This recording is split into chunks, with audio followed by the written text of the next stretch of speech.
Welcome to the 97th Annual General Meeting of the Radio Society of Great Britain. I'm Steve Thomas, M1ACB, the RSGB General Manager. We start, as always, with a few administrative points. The format of this online Annual General Meeting was agreed by the Board of the Radio Society of Great Britain in February 2024. The calling notice, previous minutes and election details were published in the April 2024 edition of RADCOM and on the Society's website at rsgb.org/AGM, together with the annual report and financial statements. Paid up members of the Society have been able to vote online or by post. The voting has been conducted by Civica Election Services on behalf of the Society, and the ballot closed at 9 a.m. on the 11th of April 2024. Members have been able to submit written questions to the Board of Directors in advance of this meeting and to register to ask questions live via Zoom. Registration for video questions closed at noon on the 5th of April, and submissions of written questions closed at 9 a.m. on the 11th of April 2024. The Board will also be taking questions submitted via the YouTube live chat later in the meeting. Due to time constraints, priority will be given to questions submitted in advance and then to questions asked by members via the live chat. The proceedings are being recorded and will be available via the Society's website in due course. As you know from our articles of association, any resolutions to be considered by the meeting must be submitted 21 days in advance. We've received no resolutions and the meeting will be as set out in the calling notice. During the formal AGM, previously submitted questions will be addressed if they relate to particular agenda items, or separately during the subsequent session if they relate to more general work of the Society or amateur radio matters. We are presenting this live, but if technology fails and the live stream stops, the AGM will continue and the results will be announced via other communications channels. It is now my pleasure to introduce the Society's Board Chair, Dr. Stewart Bryant, G3YSX. Thank you, Steve, and good morning, everyone. Welcome to the Society's Annual General Meeting. Before we start the formal business, let me confirm that this meeting is the Annual General Meeting dealing with the business as described in the calling notice.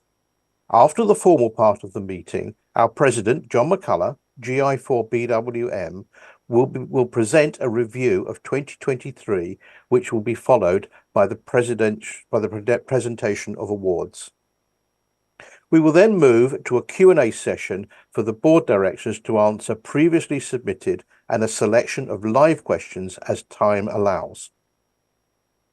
The AGM will conclude with a recorded message by Ofcom Group Director Spectrum, David Willis, after which we are delighted to be able to show you Ofcom's new video explaining the new licensing framework in more detail.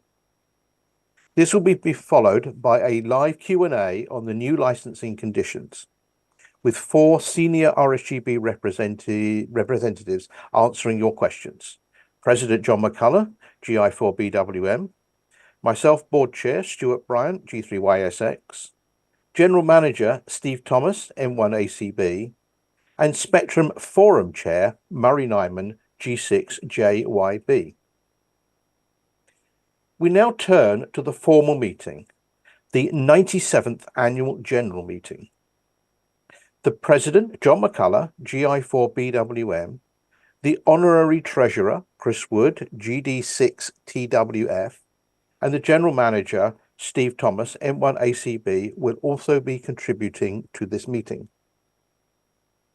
Unfortunately, the Company Secretary, Stephen Purser, GW4SHF, is unable to participate in the meeting in person. Also joining the online meeting are members of the Board and some senior members of staff. We have received apologies for absence from the following members. Mark Jones, G0MGX, Stephen Purser, GW4SHF, Nathan Nuttall, 2M0OCC, and Richard Horton, G4AOG. I now move to the published agenda.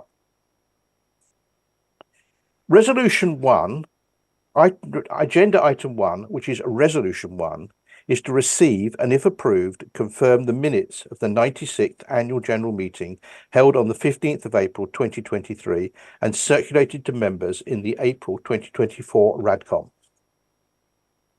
It is not a requirement that these minutes be presented at the Annual General Meeting, nor is it required that we record any details of discussions on them other than to record decisions made. We haven't received any questions regarding this subject. There is a board motion to confirm these minutes. May I have a proposer, please? John McCullagh, GI 4BWM, so proposed. Thank you, John. And now may I have a seconder, please? Len Paget, Golf Mike Sierra Oscar November X-ray. Thank you, Len. The results of the voting show that the motion is carried by 511 votes to 1. Item 2 is to receive and consider the accounts for the period January 2023 to the 31st of December 2023, and the reports of the board and the auditors, which were made available online from the 13th of March 2024. I call upon our Treasurer, Chris Wood, GD6 TWF, to present the auditor's report. Chris. Thank you, Stewart. The auditor's report, together with the statutory financial statements and other AGM material, were published online. We received one question about the financial statements, which I will answer after giving my financial report. Stewart. You will have noticed that we had a positive audit, which is what we would expect. Now to the accounts. I will start by mentioning that there is no requirement to lodge the accounts, and the purpose of this item on the agenda is to give members the opportunity to submit any questions in advance of the AGM to be answered at this time. I will ask Chris to give a brief summary of the accounting period 2023. Thank you, Stewart. I've recorded my summary this year so that I could illustrate the figures that I'm reporting to members.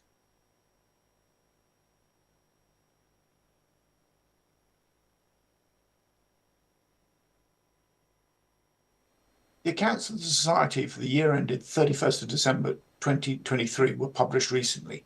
I'm pleased to report that we had a positive audit as you would expect. In addition, the auditors have made no significant recommendations to management for matters identified during the audit. I thank all of the staff involved in the audit for this. Society reported net revenues of $1,438,000 in 2023 compared to $1,448,000 in 2022. As an organisation, we've experienced high inflationary costs, as we all have individually in the current economic climate. The RSGB has also seen advertising in RADCOM drop by a significant amount as other organisations change their spending to reflect the economic environment. However, during 2020 and 2021, as a result of the pandemic, the Society experienced an upsurge in people joining the hobby and taking exams, and the lack of in-person meetings reduced costs. These had an important and positive impact on the Society's surplus over that period.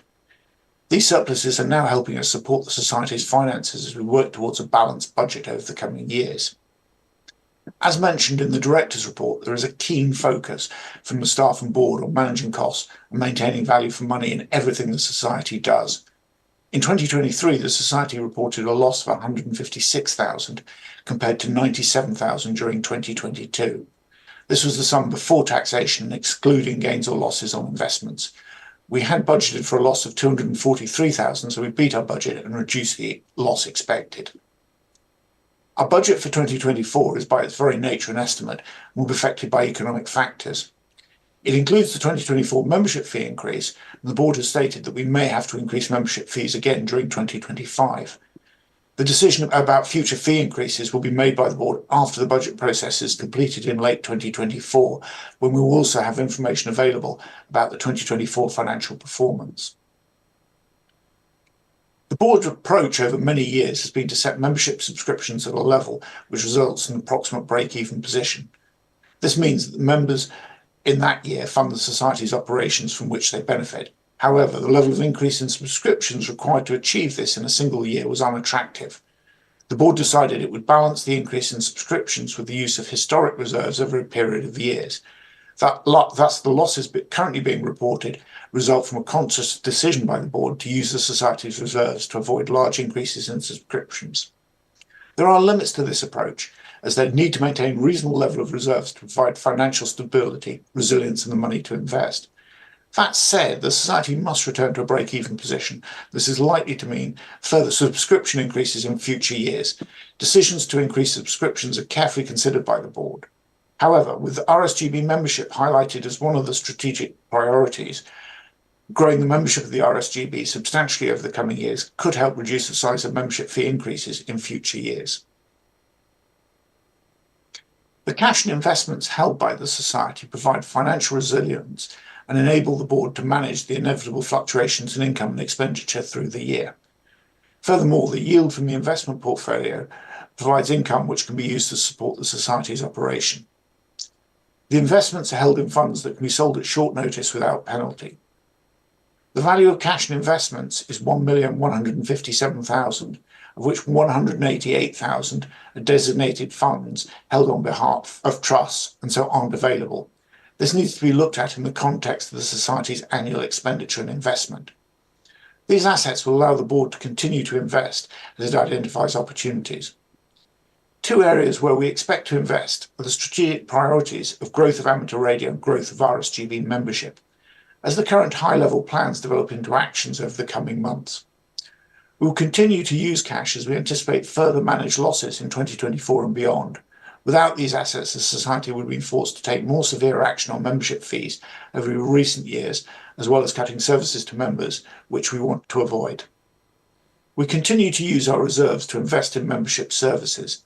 Most of the investment over the last few years has been focused on the membership database, which was replaced in 2022. We've continued to invest in the database to enhance its capabilities to improve services to members. This membership database is the backbone of the Society and is used for a range of activities, including communicating with members, mailing of RADCOM and RADCOM supplements, book sales, and very importantly, allowing members to choose in the members portal what information and services they wish to receive. We've been able to reduce costs with the new database by being able to move to greater use of email communications with members. We intend to continue developing the platform as opportunities are identified to reduce costs and enhance services to members. In addition, we will be launching a new electronic RADCOM this year with an archive of 50 years of RADCOM, which is something that members have been asking for. This new service fee obviously comes with an investment cost, but we believe that it is worth it, both as a membership service and a way of moving the Society towards a more environmentally friendly way of working. Whilst the Society's finances may seem removed from many members other than the extent to which it impacts on their membership fees, there are things that you as a member can do.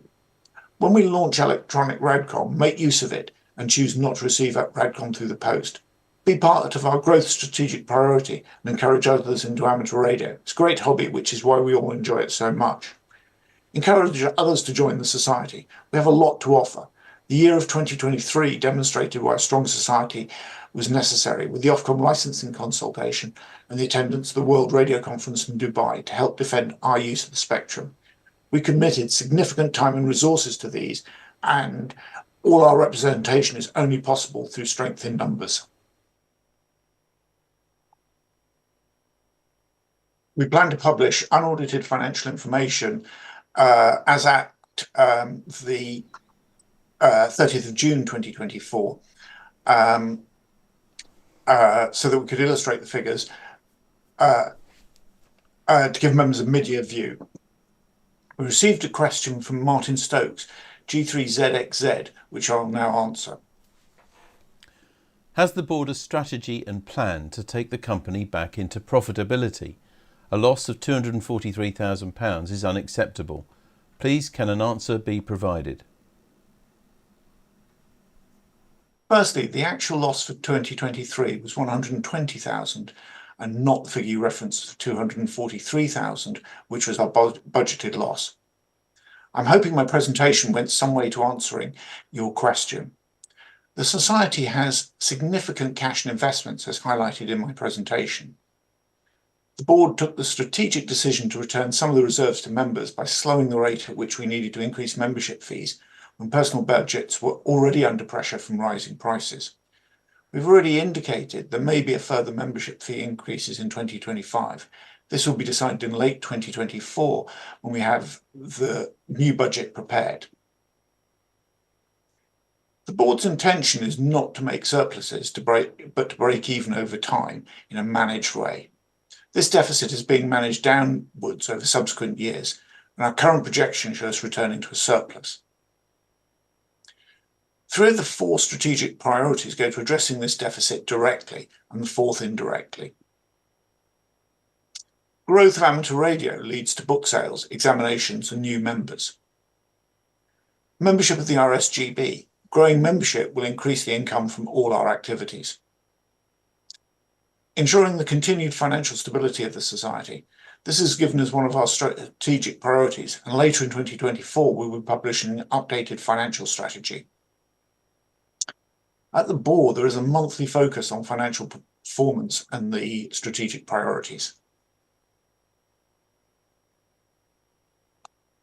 I now hand back to Stewart. Thank you, Chris.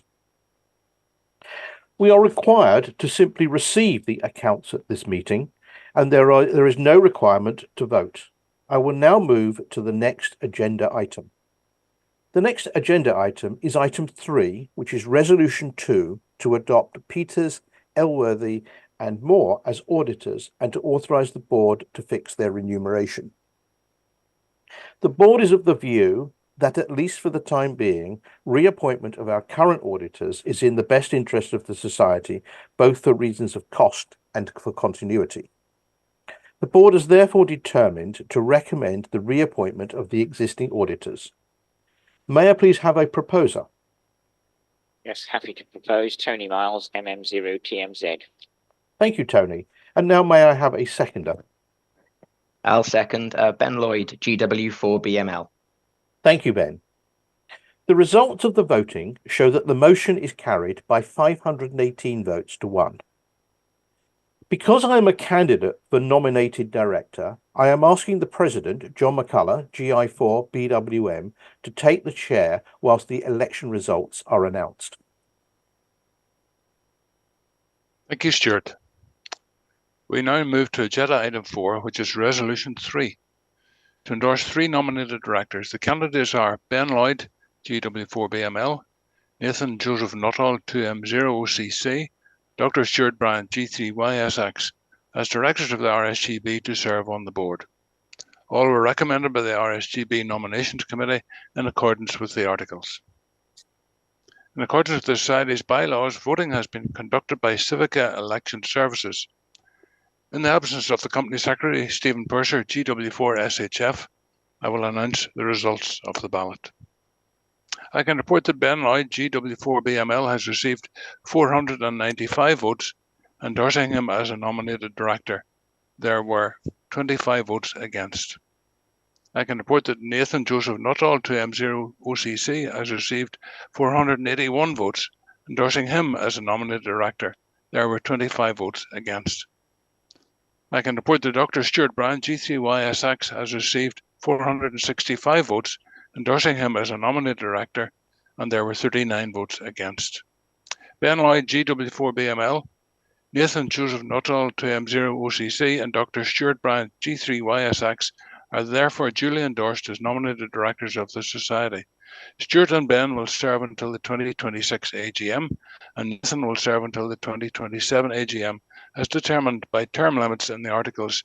Congratulations to all. Back to you, Stewart. Thank you, John.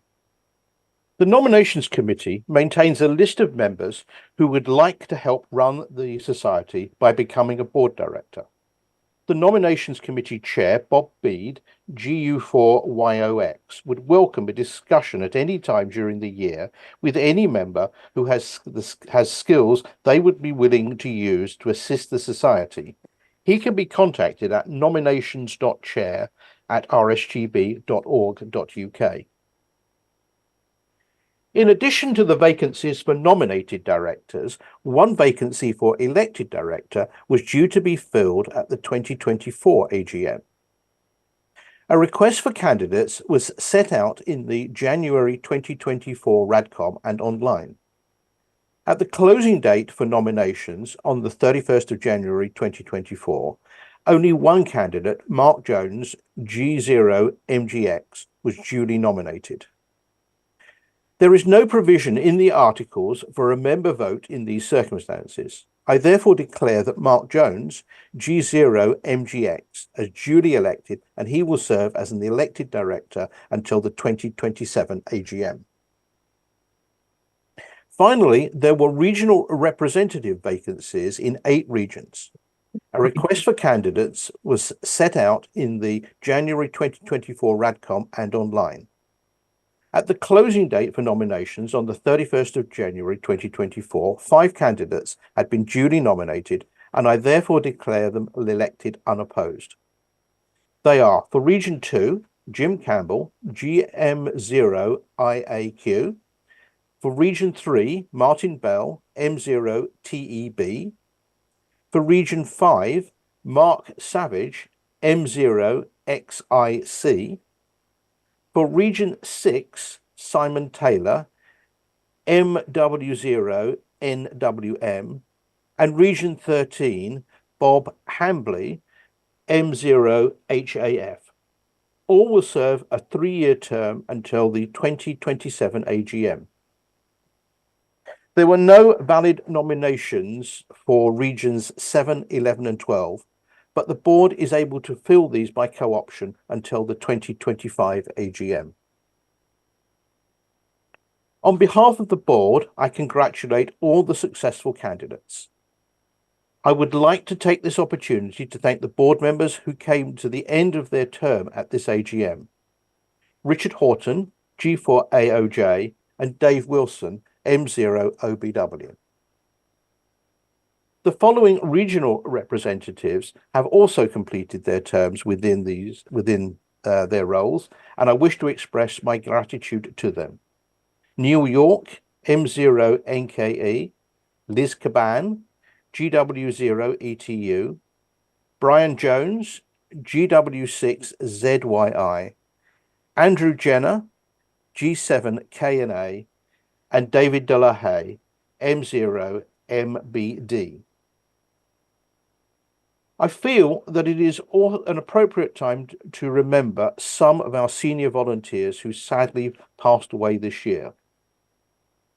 Regional representatives Ian Douglas, G7MFN, Mick Senior, G4EFO, known by everyone as EFO, and Martin Vincent, G3UKV. Also a very long-standing member of the ETCC, Bob Wilkinson, G3VVT. This concludes the annual general meeting. Thank you for all your contributions to it.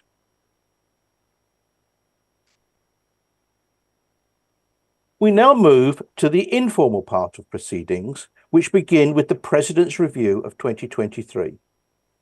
This was filmed a few weeks ago at the Ofcom radio station at Baldock. John gives an interesting and detailed review of the important work done by the Society on behalf of all radio amateurs to protect and provide access to spectrum, support the amateur radio community, as well as to share information about amateur radio with the public and the media.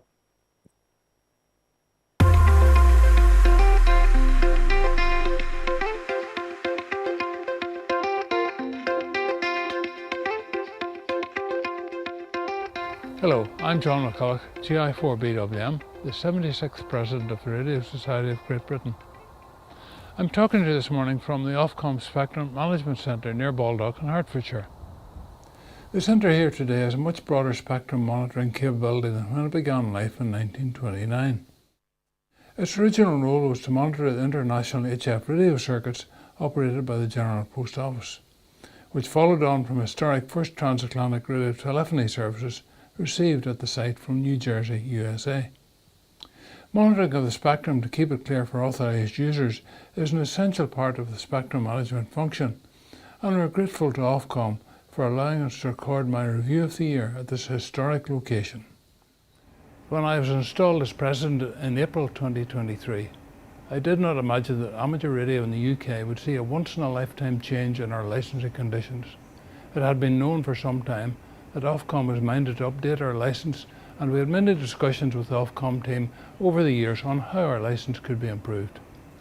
When their consultation on updating the licensing framework was published in June, it quickly became clear that this was no mere tinkering around the edges, but was a complete shift towards simplification of the licence and liberalisation of what we will be able to do in the future. But more of that later. My main focus this year has been on ensuring that the strategy that was originally conceived in 2017 has now turned into objectives and targets that we can measure.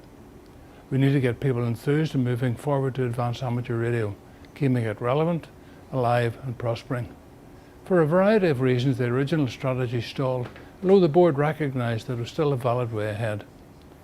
We reviewed the original list of priorities and condensed them into a shorter list which comprises the growth of amateur radio, increasing membership of the RSGB, spectrum and licensing, and the continued financial stability of the Society. We're using workshops to kickstart the process and get people enthused. We held the Growth of Amateur Radio workshops in early February and invited a very broad cross-section of volunteers and staff. We produced a focused set of outputs and agreed tasks to be taken forward over the coming months. These include the identification of target audiences for outreach, the formation of an outreach team, making connections with other organisations to support career development in the field of RF engineering, ensuring that we take full advantage of the new licence. The next step will be to look at membership of the Society and how we serve our members.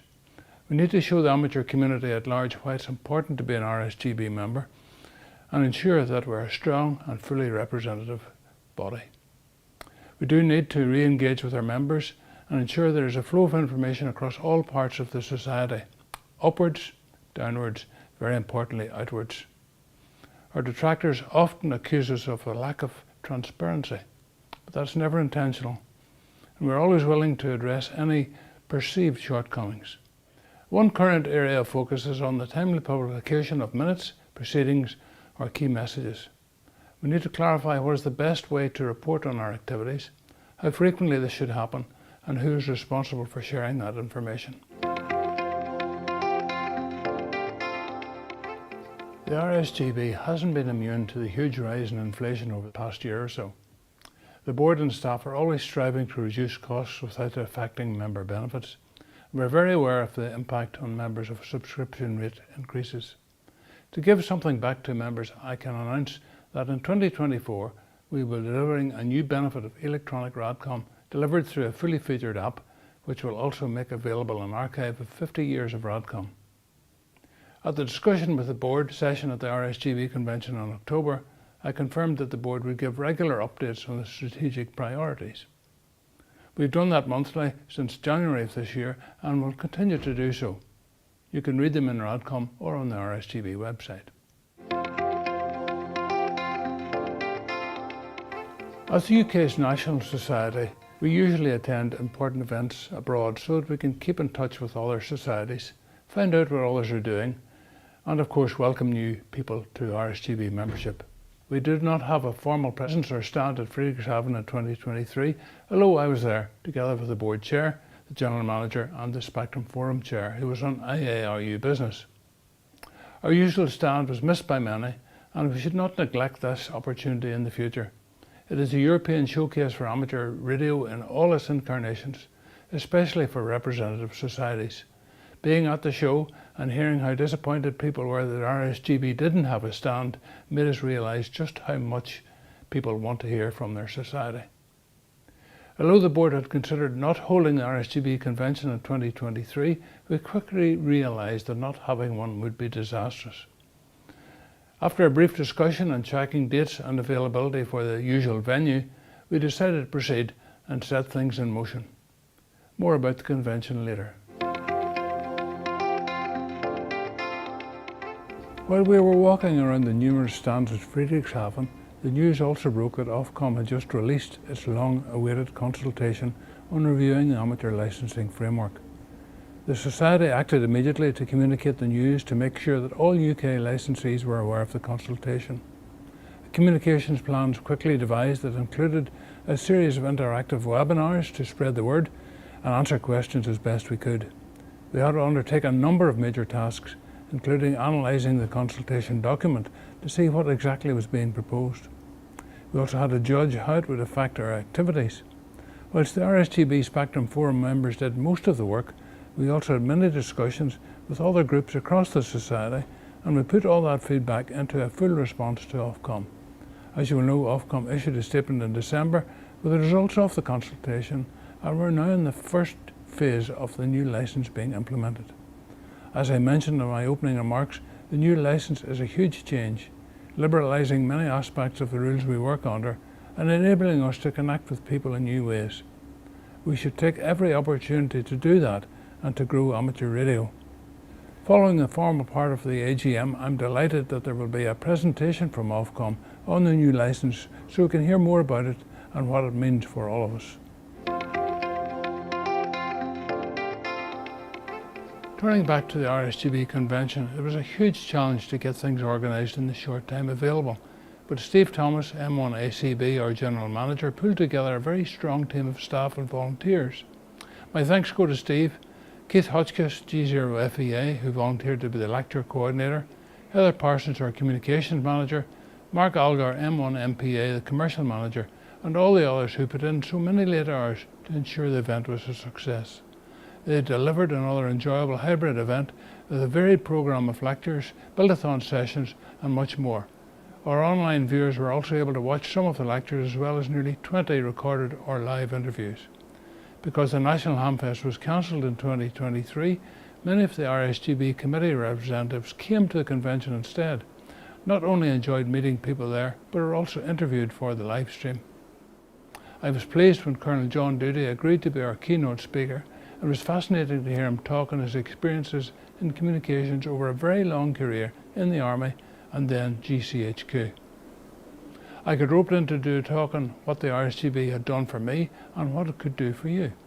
I think a lot of people forget that as the UK National Society for Amateur Radio, we're here to represent the interests of all radio amateurs, whether members or not, and that together with our 18 mostly part-time HQ staff and more than 600 volunteers, we provide a very wide range of services to the community. I listed many of these in my presentation. It's true to say that exams are the lifeblood of amateur radio. Without them, licences couldn't be obtained and the hobby would die. The RSGB has continued to provide a great service to all by the excellent efforts of our Examination Standards Committee, the Exam Syllabus Review Group, the HQ Exams Department and our band of willing volunteer invigilators. We also thank the training community for their excellent courses both on and offline. An enormous amount of effort goes into the production of the exam syllabus and the actual bank of exam questions, and I thank everyone involved. We're into really challenging timescales now in getting the syllabus revisions completed, reviewed and published, following the changes to our licence. As President, one of my first official duties was representing the RSGB at the IRTS AGM Gala Dinner in County Galway, following a kind invitation from ENDA EI2II, the IRTS President. It was interesting to hear the progress of our nearest sister society and to discover that they face similar challenges to us in attracting and retaining younger members. In November, in another official duty as RSGB President, I was the head of delegation to the IARU Region 1 Conference in Zlatibor, Serbia, accompanied by the RSGB Spectrum Forum Chair, Murray, G6JYB, and Ian, G4FSU, our HF Manager. Our microwave manager, Barry, G4SGH, was also there, but wearing his IARU hat as lead on 23 SEMS issues. These were of special importance this year, leading up to the World Radio Conference which was to follow. The Region 1 Conference was a culmination of many months of work by our Spectrum Forum members, including the preparation of papers covering many areas including ARDF. This was one area that had caused some quite heated discussion because of the somewhat arbitrary sacking of the previous IARU Region 1 ARDF chair. An RSGB paper produced by Bob Titterington, G3ORY, on this subject was ably presented by Murray. Following a vote, it was accepted that the communications in this matter had not been handled well, and the Region 1 Executive Committee were invited to set out a clear plan to handle safety concerns, dispute resolutions and communications for the future. Other RSGB papers which were warmly received in the C5, VU and SHF Committee included updates to 77 band planning and ATV contests, as well as other aspects of the 23 SEM situation. As this was my first IARU event, it was very interesting to hear reports and papers from across the region. Listening to the pressures faced by all societies, it's clear that there's a common theme of diminishing numbers, increasing costs and an ageing profile. The demographic time bomb is not just ticking for the RSGB, but for amateur radio throughout the world. So it is time for everyone to sit up and take notice. Turning now to an area that I have a particular interest in, ways to get young people involved in the hobby. With an ageing membership in the UK and across the world, we need to sow seeds to get more young people involved in amateur radio. For some, this could lead to a lifelong career in RF engineering. This was my experience when I passed in the radio amateur examination back in the late 60s, led me into a 40-year career in professional communications. I know increasing the number of RF engineers is something that our regulator and government will support. For other youngsters, it may give them an awareness of a fascinating hobby with many and varied areas of interest. Even though that interest may wane as they get settled in careers and family life, it's something that they can return to in later years. The RSGB supported British Science Week again this year, where the theme was time. This was a week of fun, mostly for young people, with STEM subjects relating to time and all its aspects. In our case, we had excellent participation from a number of schools, which included South Durham University Technical College, Melcombe Oak Community School near Bath, and St Peter and Thomond CE Junior School in Broadstairs. Many thanks to John Hislop, G7OHO, for creating some great amateur radio activities covering radio signals and space probes, time zones and timing and Morse code. Thanks also to Professor Ian Neal, M0KEO, for being our British Science Week coordinator this year. The RSGB also launched a new challenge for British Science Week, and there's still time to get involved. You can find out more on the RSGB website. The board is very fortunate in having Ben Lloyd, GW4BML, as our director with responsibility for youth. He's taking forward a number of initiatives in this area, with great work being done in schools, with the Scouts participating in STEM events and YOTA, or Youngsters on the Air. Ben is also a very keen SOTA, or Summits on the Air operator, and has achieved multiple mountain goat awards. I'm certainly no mountain goat, but I teamed up with Ben on a couple of occasions. The first event was a contact, summit to summit, from North Antrim to the remote island of Seaforth in the Outer Hebrides. On the second outing, I actually climbed with Ben to the top of Divis Mountain near Belfast and aired my special presidential call sign, GB4RS, which resulted in quite a pile-up on 40 metres. So why not get out there yourselves, play some interesting radio, and keep fit at the same time? I know that social media can be very divisive, but when used effectively, it can be a great asset, enabling our message to reach places where we would not normally be heard. Facebook is now our main platform engagement, with a 200% increase in people visiting and often thousands of likes and comments on a single post. Print and broadcast media also play a very important part in getting amateur radio into the public arena. A prime example is when our comms team focused on local media for National Coding Week. Activities led by John Hislop, G7OHO, in a local school were covered by an article in the Isle of Thanet News, which has an online news audience of around 10,000, and in a BBC Radio Kent radio interview with the station's approximately 200,000 listeners per week. We also work with national journalists, and in January of 2023, we reached a potential online audience of over 42 million with an article in the Times. Whilst getting a society and amateur radio mentioned in the media is not always an easy task, our media monitoring service reported 588 mentions of the RSGB in 2023, which had a massive potential audience of almost 1 billion. The RSGB National Radio Centre at Bletchley Park was open almost all year round in 2023 and welcomed 80,000 visitors. The NRC typically has 3 or 4 volunteers working most days who between them spend more than 9,000 hours explaining and demonstrating amateur radio to visitors. The NRC also hosted and supported a number of events last year.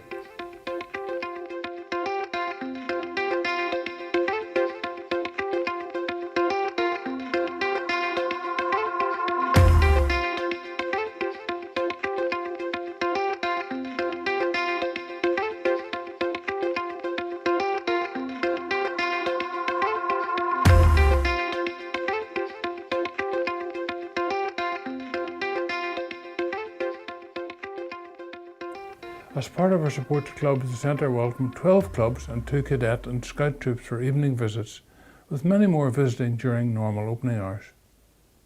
Overall, during 2023, almost 4,000 QSOs were made from the NRC using the permanent special event call sign GB3RS.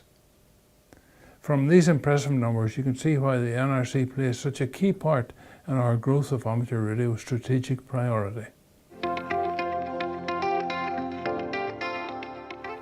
The Society depends greatly on its dedicated band of volunteers. So as I come to the end of this review of the year, I would especially like to highlight the great work done at the World Radio Conference in December. Our spectrum is looked on enviously by others, and consequently it is a very important part of the strategic priorities listed previously. The amateur spectrum must be rigorously defended, and one prime example is in the case of 23 centimetres. Our use was likely to be wiped out by administrations who wished to impose impossible restraints on amateur users of the band in order to protect the radio navigation satellite service. After a huge amount of preparation and very long sessions at the WRC conference, a successful compromise was reached, which hopefully will permit our continued use of the band for years to come. The IIRU team responsible is led by the RSGB microwave manager Barry Lewis, G4SJH, and I thank him for his outstanding work in achieving this result. Our Spectrum Forum Chair Murray Niman, G6JYB, represented UK amateur interests at WRC as a member of the Ofcom delegation. We owe him a huge debt of gratitude for participating in the many midnight oil sessions in protecting our bands right across the entire radio spectrum, and also, of course, for his earlier and continuing work with the review of the amateur licence. WRC meetings are not just held in the working day, but carry on into the wee small hours, so you can imagine the sheer effort needed to maintain concentration over such protracted sessions.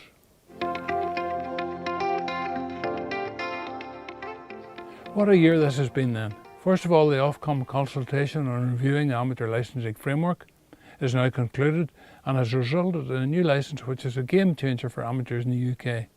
We finally got underway with our revised strategy and have started to build our outreach team and set some goals. There has been some great work done by our spectrum experts in protecting our bands. And lastly, the board was delighted to approve a Lifetime Achievement Award to Chris Whitmarsh, G0FDZ, for his unique achievement in UK amateur radio. He is the only amateur to have had a two-way QSO on every single band for which we are licensed, right from 73 kHz all the way up to 288 GHz. I was pleased to present this award to Chris at the Cray Valley Amateur Radio Society meeting in March, where I was also accompanied by the board chair. In conclusion, I would like to thank everyone, whether staff or volunteers, who have assisted me through this first year of my term as president. The work has been much more than I imagined when I took up the role, and without you, it would have been much more difficult. It was great to meet many people at the RSGB convention and at other events, and I look forward to meeting many more of you in the coming year.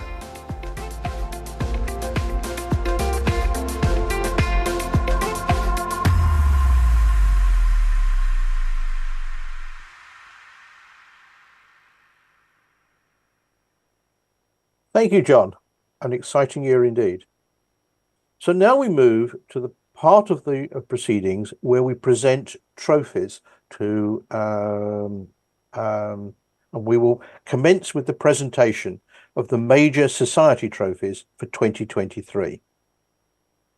These will be announced by the President, John McCullagh, GI4BWM, the General Manager, Steve Thomas, M1ACB, and myself.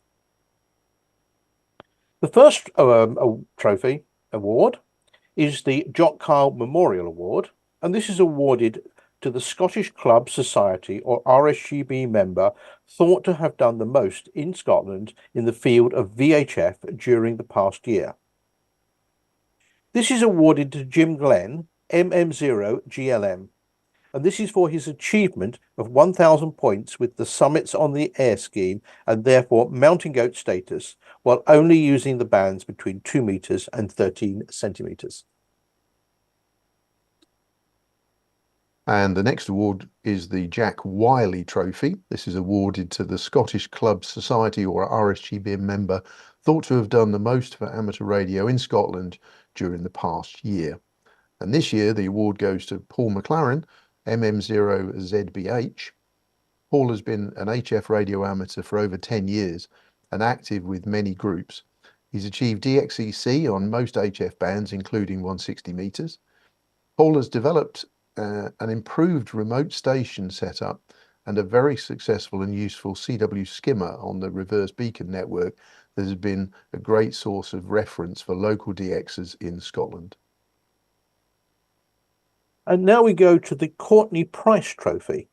This is awarded for the most outstanding technical contribution to amateur radio in 2023. This goes to Andy Talbot, G4JNT, and Martin Farrell, G8ASG, and this is for the DS-PIC based audio processor which was published in the September 2023 edition of Radcom. The next award is the Ostermeyer Trophy. This is awarded for the most meritorious description of a piece of home constructed or electronic equipment published in Radcom in 2023. And this year it goes to Tim Forrester, G4WIM, for improved rotator controller, which was published in the January, February and May 2023 Radcom.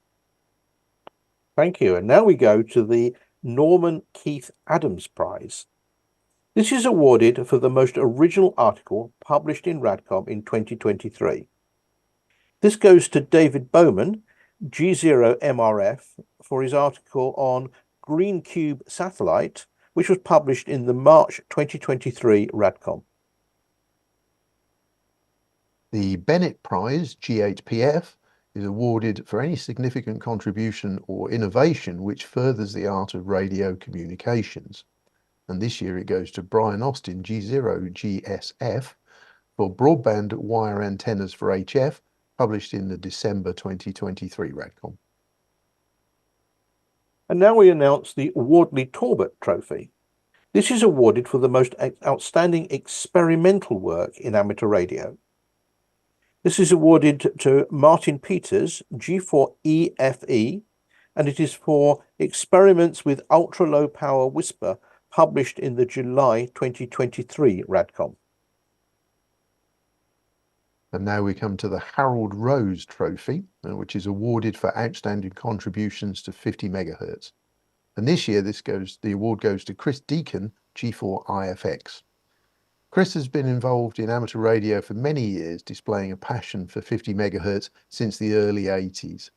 He has supported the wider 50 megahertz community with his work in the UK 6 meter group. He has been active member of the RSGB Spectrum Forum and was recently awarded a doctorate from Bath University for his sporadic research, demonstrating that real scientific work can be accomplished by amateur radio community. Again, this research is focused on 50 megahertz. Chris has made a significant impact on the amateur radio community through his active participation on 50 megahertz, together with his technical contribution and community engagement, contributing to the advancement and enjoyment of 50 megahertz amateur radio worldwide. And now we go to the Louis Varney Trophy. This is awarded for advances in space communication. This year, this is awarded to Graham Sherville, G3VZV. ANZAC UK nominated Graham Sherville, G3VZV, for his huge contribution over many years in supporting the amateur satellite service in many ways, particularly the development and implementation of projects such as SETI Express, XO53, FunCube, UCube1, and ESO satellites, and the various amateur radio facilities at Goonhilly, for example, the Webb SDR. Graham has also been a leading member of the UK ARIS team when they have provided temporary ground stations at schools facilitating school children to communicate directly with astronauts. He is a regular satellite operator and has put many DX locations on the map via satellite. The Fraser Shepherd Award is awarded for research into microwave applications for radio communications. And this year, the award goes to Frank Schmaling, DL2 ALF. Frank is nominated for his software Air Scout, a program for Windows and Linux PCs that predicts optimum aircraft scatter propagation paths for contacts on the VHF and microwave bands. Using ADS-B data received from aircraft at ground stations across the world. This has facilitated many contacts that would not have been possible otherwise, and extended the normal conditions range available for many stations to over 800 kilometers. And now we go to the Don Cameron G4STT Memorial Award. This is awarded for an outstanding contribution to low-power amateur radio communications. This year, this is awarded to Tex Swan, G1TEX. Through his Sprat work, Tex has delivered and continues to deliver an outstanding contribution to low-power communications. Over the last 5 years, the feedback from members worldwide is that Sprat has just got better and better. With the GQRP Club approaching its 50th anniversary and the production of Sprat number 200 due in autumn 2024, it seems an entirely appropriate time to nominate Tex for the G4STT trophy. The next award is the Les Barclay Memorial Award, awarded to recognise those who have made excellent contributions to propagation research and understanding, ranging from conducting original research through to spreading knowledge about propagation and inspiring interest among amateurs. And this year the award goes to Gwyn Griffiths, G3ZIL, for his pioneering work in the use of FST4W to investigate multiple aspects of ionospheric propagation. And move on to the award of the Calcutta Key, which is awarded for outstanding service to international friendship through amateur radio. And this year it goes to Barry Lewis, G4SGH, awarded to RSGB Microwave Manager Barry Lewis, G4SGH, for his work in defending amateur radio access to the 23 SEM band. One of the other key users in a group of global navigation radio systems, where we have a secondary allocation. The operators of Galileo, one of these systems, became fearful of interaction between amateur radio operations and their navigation systems. This in turn led to the threat that amateur radio would be either prohibited in this band or restricted to the point where it was no longer viable. Over many years, Barry has led efforts in the IARU, countless international professional technical meetings, and the 2023 World Radio Conference to show that amateur radio operation and Galileo could coexist. This provided the foundation for a World Radio Conference compromise position that has allowed 23 SEM amateur radio operation to continue. And the next award is the Founders Cup. This is awarded for outstanding services to the Society. And this year, the award goes to Martin Baker, G0GMB. The RSGB National Radio Centre, or NRC, at Bletchley Park is our flagship platform for presenting amateur radio to the public. Last year alone, the NRC volunteers spent 9,000 hours over 351 days welcoming 79,800 people who visited the NRC.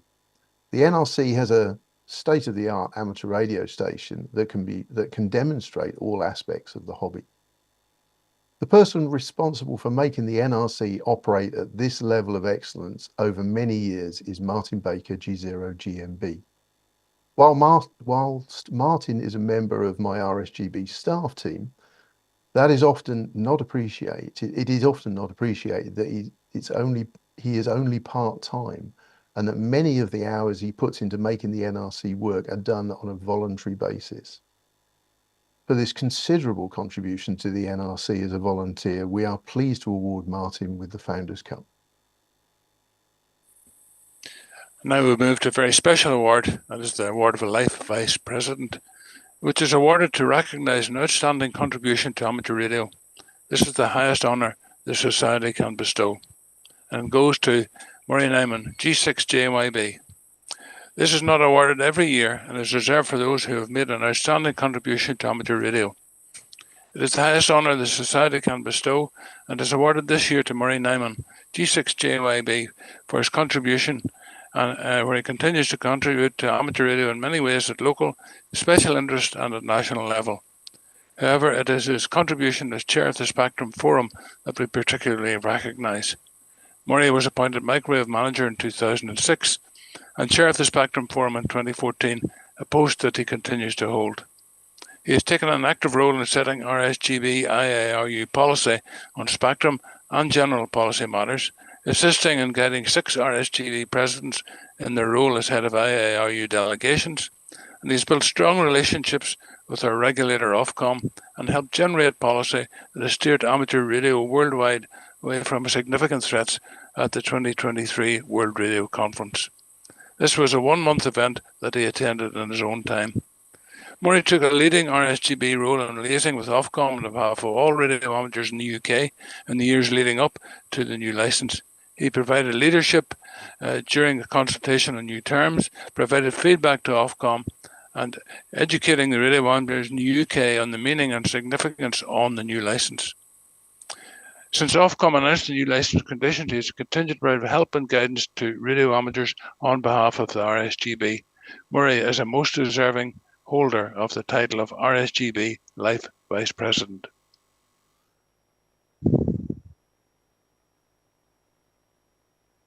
So, thank you very much. This, I have to say, this was, having been previously honoured once before for some earlier efforts, it was most unexpected when the letter arrived.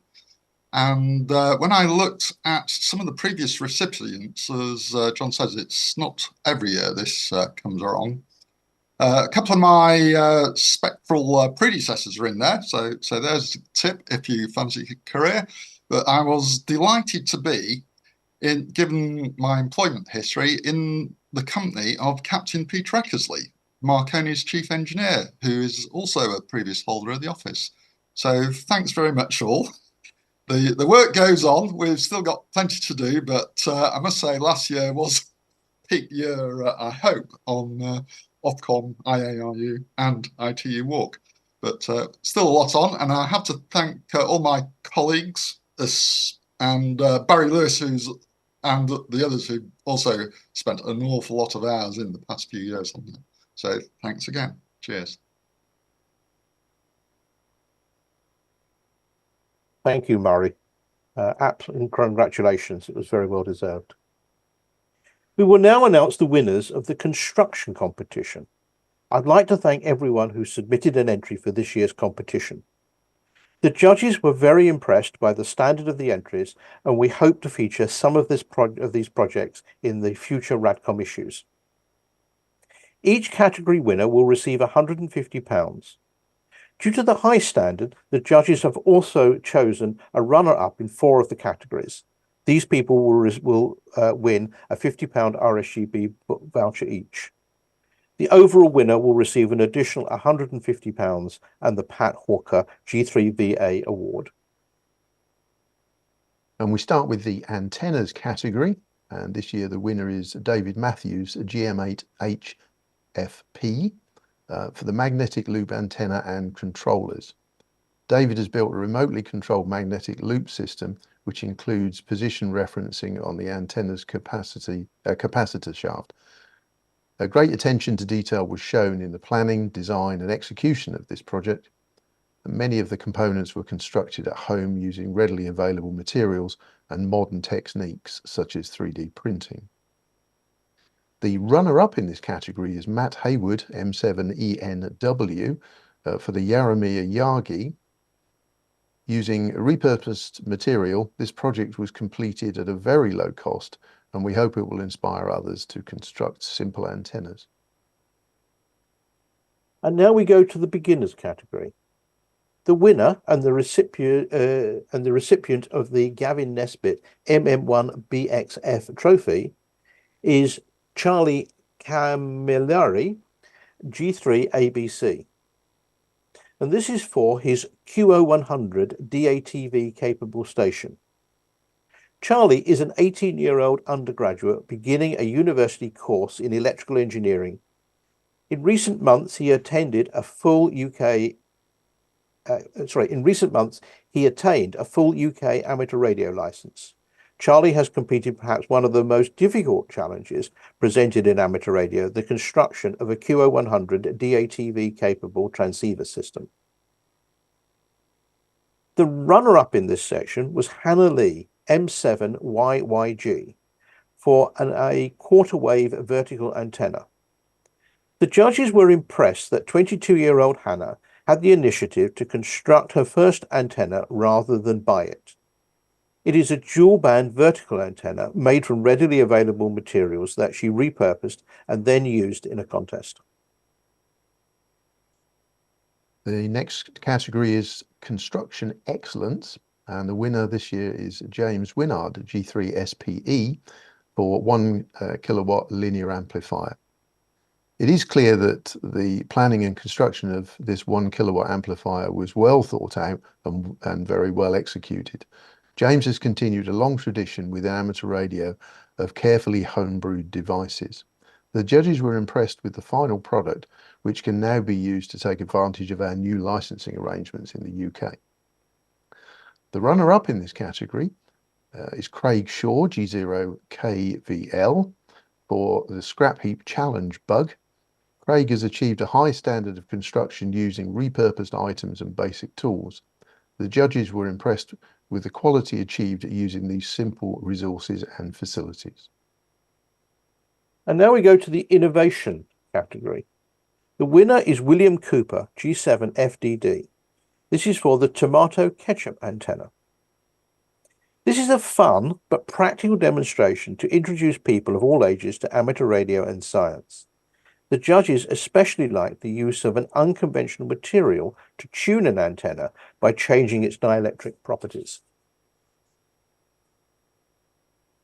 And the next category is for software, and the winner is Heather Nichols, M0HMO, for the Meteor Beacon Network software. Heather's work required a broad understanding across radio and astronomy. She has constructed an excellent software package that supports the Meteor Beacon project. The judges were especially impressed with the combination of skills and discipline that were brought together to produce a complex analysis, visualization, and reporting facility that all who are interested in can benefit from. The runner-up is Stephen Hiscox, M1SDH, for the MAP tool to help UK amateurs. The judges recognise the value of the contribution made to the amateur radio community in the development of this useful tool. And now we go to the most creative and/or elegant PCB design. This goes to John Trinder, GM0HYY, and it's for a code practice oscillator. This is a well-constructed project using modern techniques, including construction of an elegant printed circuit board, which is complemented by a laser-etched wooden enclosure. And now we come to the overall construction competition winner. And this year, the winner and recipient of the Pat Hawker G3 VA trophy is Heather Nichols, M0HMO, for the Meteor Beacon Network software. In terms of the amount of effort required, the understanding shown and its value to the amateur radio community, the judges felt that this project was the clear winner. So I warmly congratulate all of the worthy winners of these cups. Members have been able to submit written questions to the board in advance of the meeting and also to register to ask a question live via video via Zoom. We will also take questions via the YouTube live chat. Whilst we welcome all questions due to time constraints, priority will be given to questions submitted in advance and to questions asked by RSGB members on the live chat. We'll begin with some of those submitted in advance. David Palmer, G7 URP, will facilitate this Q&A. Thank you very much, Stuart. So our first question, as you say, an advanced question. This is about the intermediate exam. I'm going to ask this to Dave, and it's submitted by Lee Whitby, M6 LKW. First part is, can you please inform me why we have a great number of questions on the intermediate exam on electronics than the previous years, and who was the group that suggested this amount? And the second part of his question, do the RSGB have any evidence that this exam will encourage members to take the following exams? As a member, I find this is not true. So Dave.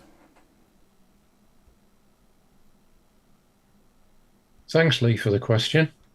As regards your first question, the number of questions in the intermediate question bank on electronics, I'm assuming by that you mean the number of technical aspect and transmitter and receiver questions, hasn't changed significantly since version 1.5 of the syllabus was introduced back in September 2022.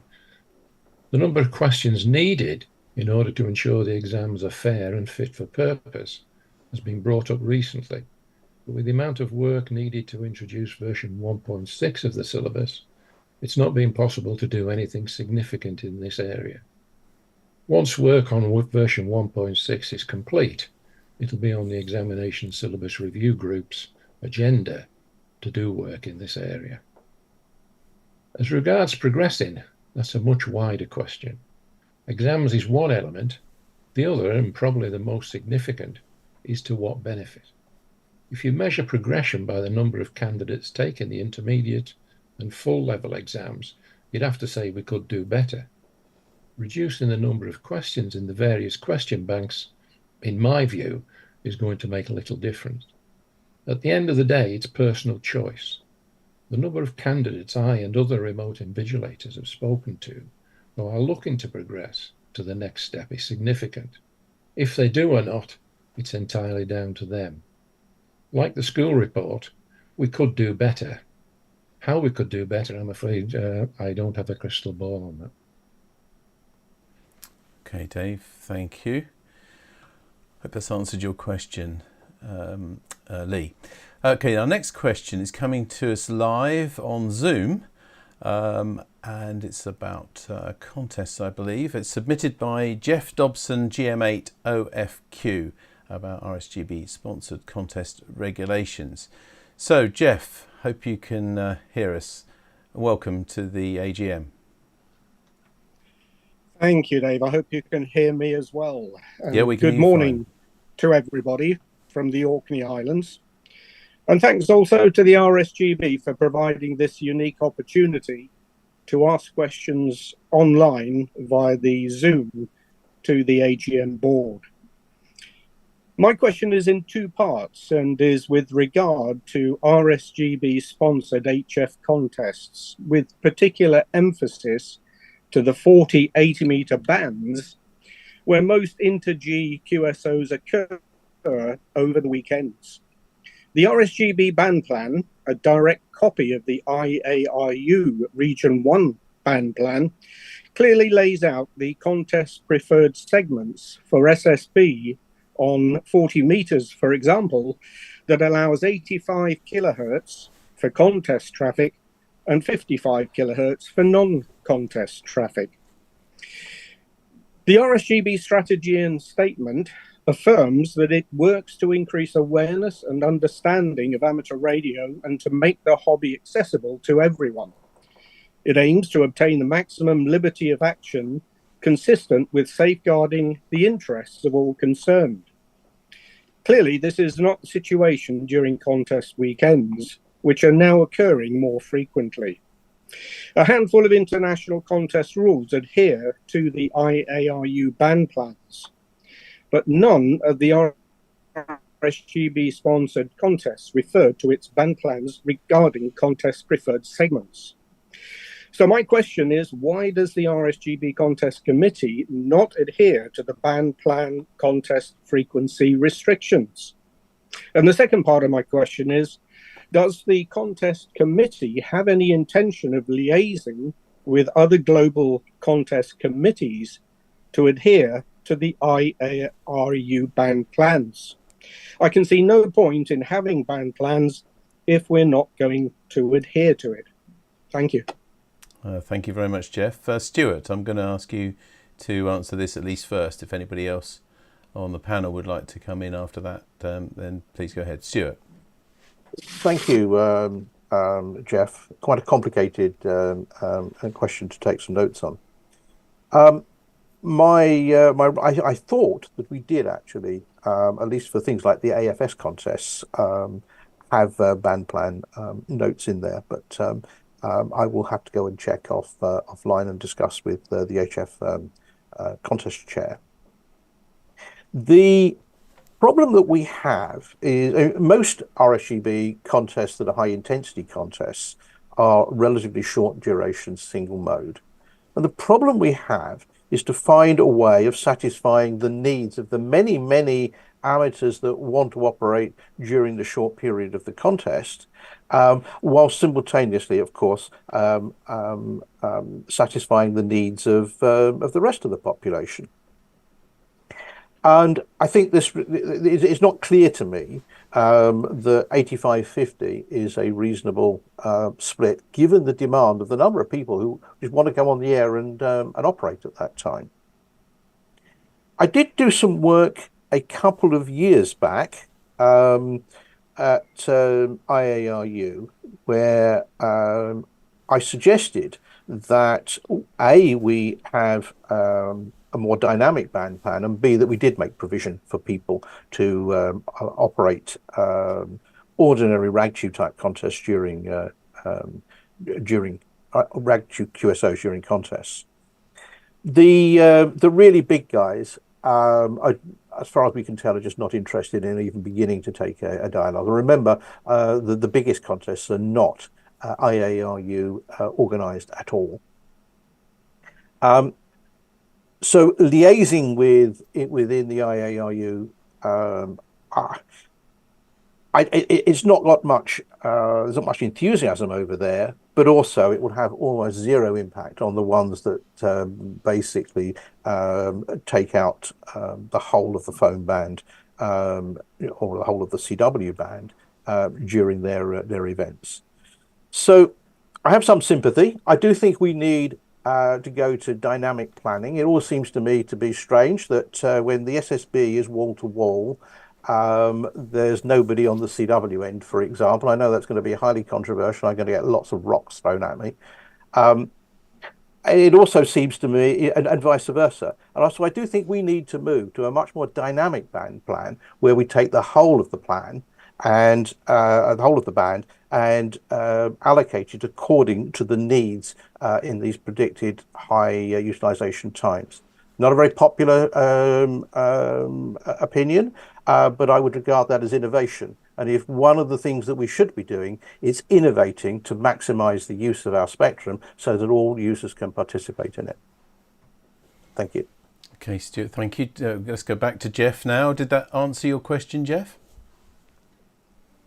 Yeah, partly, Dave. Can we at least agree to, as a start to this contentious issue, that any RSGB-sponsored contest will adhere to the contest preferred segments on its published band plan?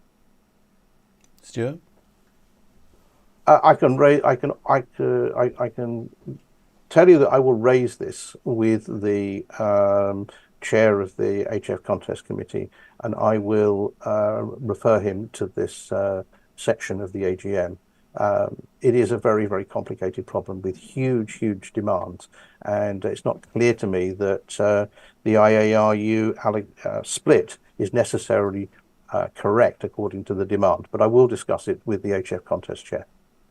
Okay, thanks. I hope that's helped, Jeff. And thanks especially to you for making the efforts. I know you haven't been able to make it home where you planned to do this question because of, excuse me, the weather in the Orkney. So I appreciate you taking all that time and effort to do this from your boat. Thanks very much for joining us.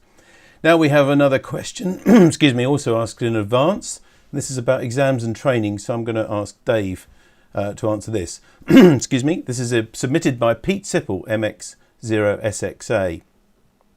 Given the recent decline in passes, the drop in exam progression since syllabus 2019 and Ofcom's recent decision to relax requirements, please can the board provide an update on plans for the next major syllabus revision?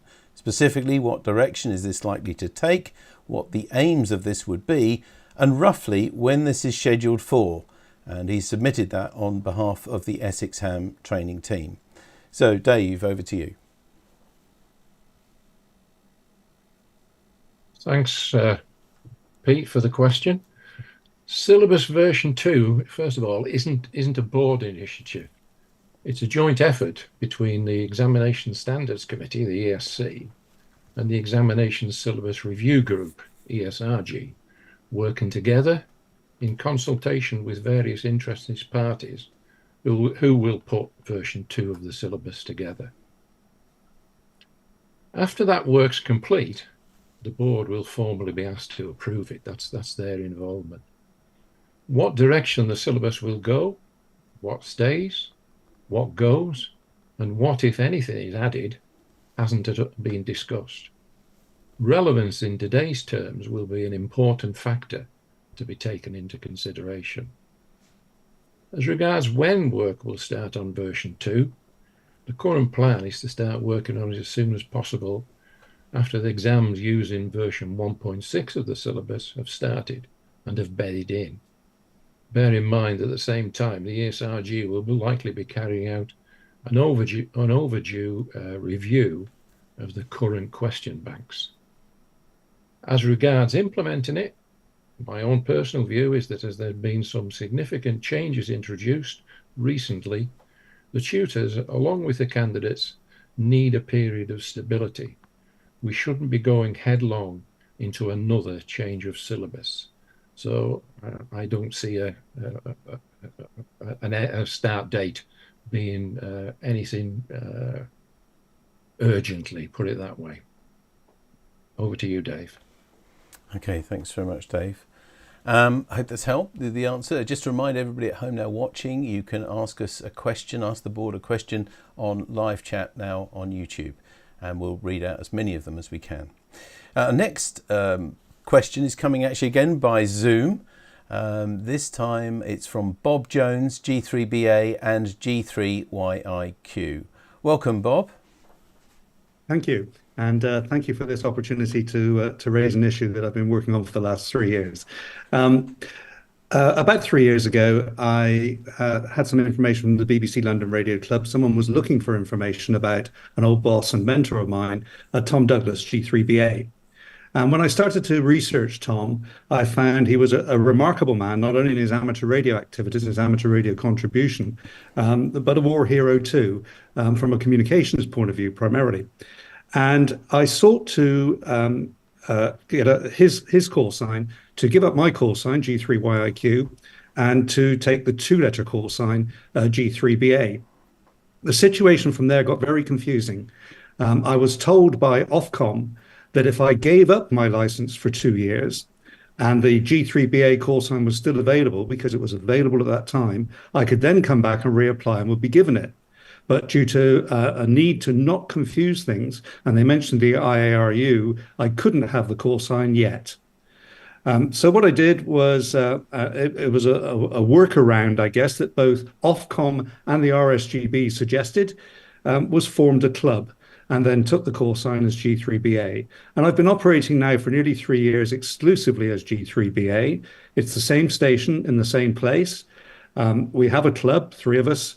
but the other members are not interested in operating, so I'm the sole operator. So in every respect, it is a sole call sign. At various times, I've talked to Ofcom, and everyone I've spoken to has said, it is crazy that you can't change it. I can't see any reason. Then I was asked to wait for the Ofcom licensing review, and things will be better then. One guy even suggested that one of the chaps at Ofcom was retiring, and if I call back after he'd gone last September, things may be different. But there remains an illogical situation at Ofcom where you can, through a workaround, and they're recommending the workaround for their own regulations, get a 2-letter call sign. I think these call signs, where they're available, should be available as personal licenses. I think many of the people who had those call signs were the pioneers of amateur radio, have given us much of what we've had today, and radio in general, to society in general. And they're being buried by us not being able to get these call signs reissued. I thank Steve Thomas in particular for his advice on behalf of the RSGB. The very latest thing I did was I sent a Freedom of Information request to Ofcom on the 5th of March and asked them to send me a copy of the regulations that forbid me simply switching this call sign from a club call to a personal call, and I've had no response. So one is a question. I'd like your views on this situation, which I understand arose from a misunderstanding some years back. And secondly, to formally request the support of the RSGB in addressing the issue. Okay, thank you very much, Bob. I'm going to put this first to John and anybody else, of course, on the board who'd like to come in afterwards. But John, over to you. Okay. Hello, Bob. Nice to see you there. And to hear about your contact with GB3BA, a very well-known call sign. I remember Tom, wasn't he the chief engineer at Sutton Coalfield, as far as I remember. You find yourself in an unfortunate position, and something we are a bit unhappy about, but it is a regulator's decision to not issue 2-letter calls as individual calls any longer. And I think, honestly, in your position, you found yourself caught where they don't want to see people getting a workaround where they can establish, get a 2-letter call as a club call and then transfer it to be a personal call at a later date. So I think you've been caught in the middle of all that. I don't think it's something that is finally decided in Ofcom. It's something we'll certainly follow up on your behalf, but I'm not sure that we'll get a positive response. They seem to have taken a fairly solid policy that they're not going to issue any more 2-letter calls individually. So it's something we'll have to see if they finally will change in your position. But I suppose they're afraid of setting a precedent. So I do sympathise with you. It's a famous call, and I know it's something you would like to have. And we have not given up on talking to Ofcom about it yet, Bob. Okay, Bob, does that help? Well, yes and no. I still, all I've been asking Ofcom is for something that explains the logic of the decision, because it's the same station operated in the same way under the same license conditions, and I cannot get anyone at Ofcom to give me a logical answer. So I do appreciate the support of the RSGB. If they could if someone at the RSGB is more familiar with Ofcom than I am, could give me the name of someone more senior that I can speak to than the normal associates I get through to, who've all been incredibly sympathetic and helpful, by the way, then I would like to take the matter further directly with Ofcom alongside of any efforts that the RSGB may make to just remove this lack of logic in the licensing rules. Okay, Bob. Well, thanks. I hope it's helped a little bit at least, and I'm sure the RSGB will do all they can to support you. Our next, thanks for joining us as well, by the way, Bob. Thank you. Next, our question is an advanced question. This is about RADCOM, so I'm going to ask Stewart to help on this. The question's from Trevor, M5AKA, who asks, what was the cost in 2023 of 1, printing RADCOM, and 2, posting RADCOM? Stewart. Thank you, Trevor. So I'm answering this as the board member with a special interest in publications, an interest that goes back many years. Once we know and apply this information in our cost management and operational decisions, the specifics are commercially sensitive, and it would be a breach of our commercial trust with our suppliers to provide a detailed answer. and that includes a detailed split between the two elements of the cost. We apply best commercial practices in managing the cost of print and post, and our commercial manager negotiates accordingly to the benefit of our members and, of course, their subscriptions.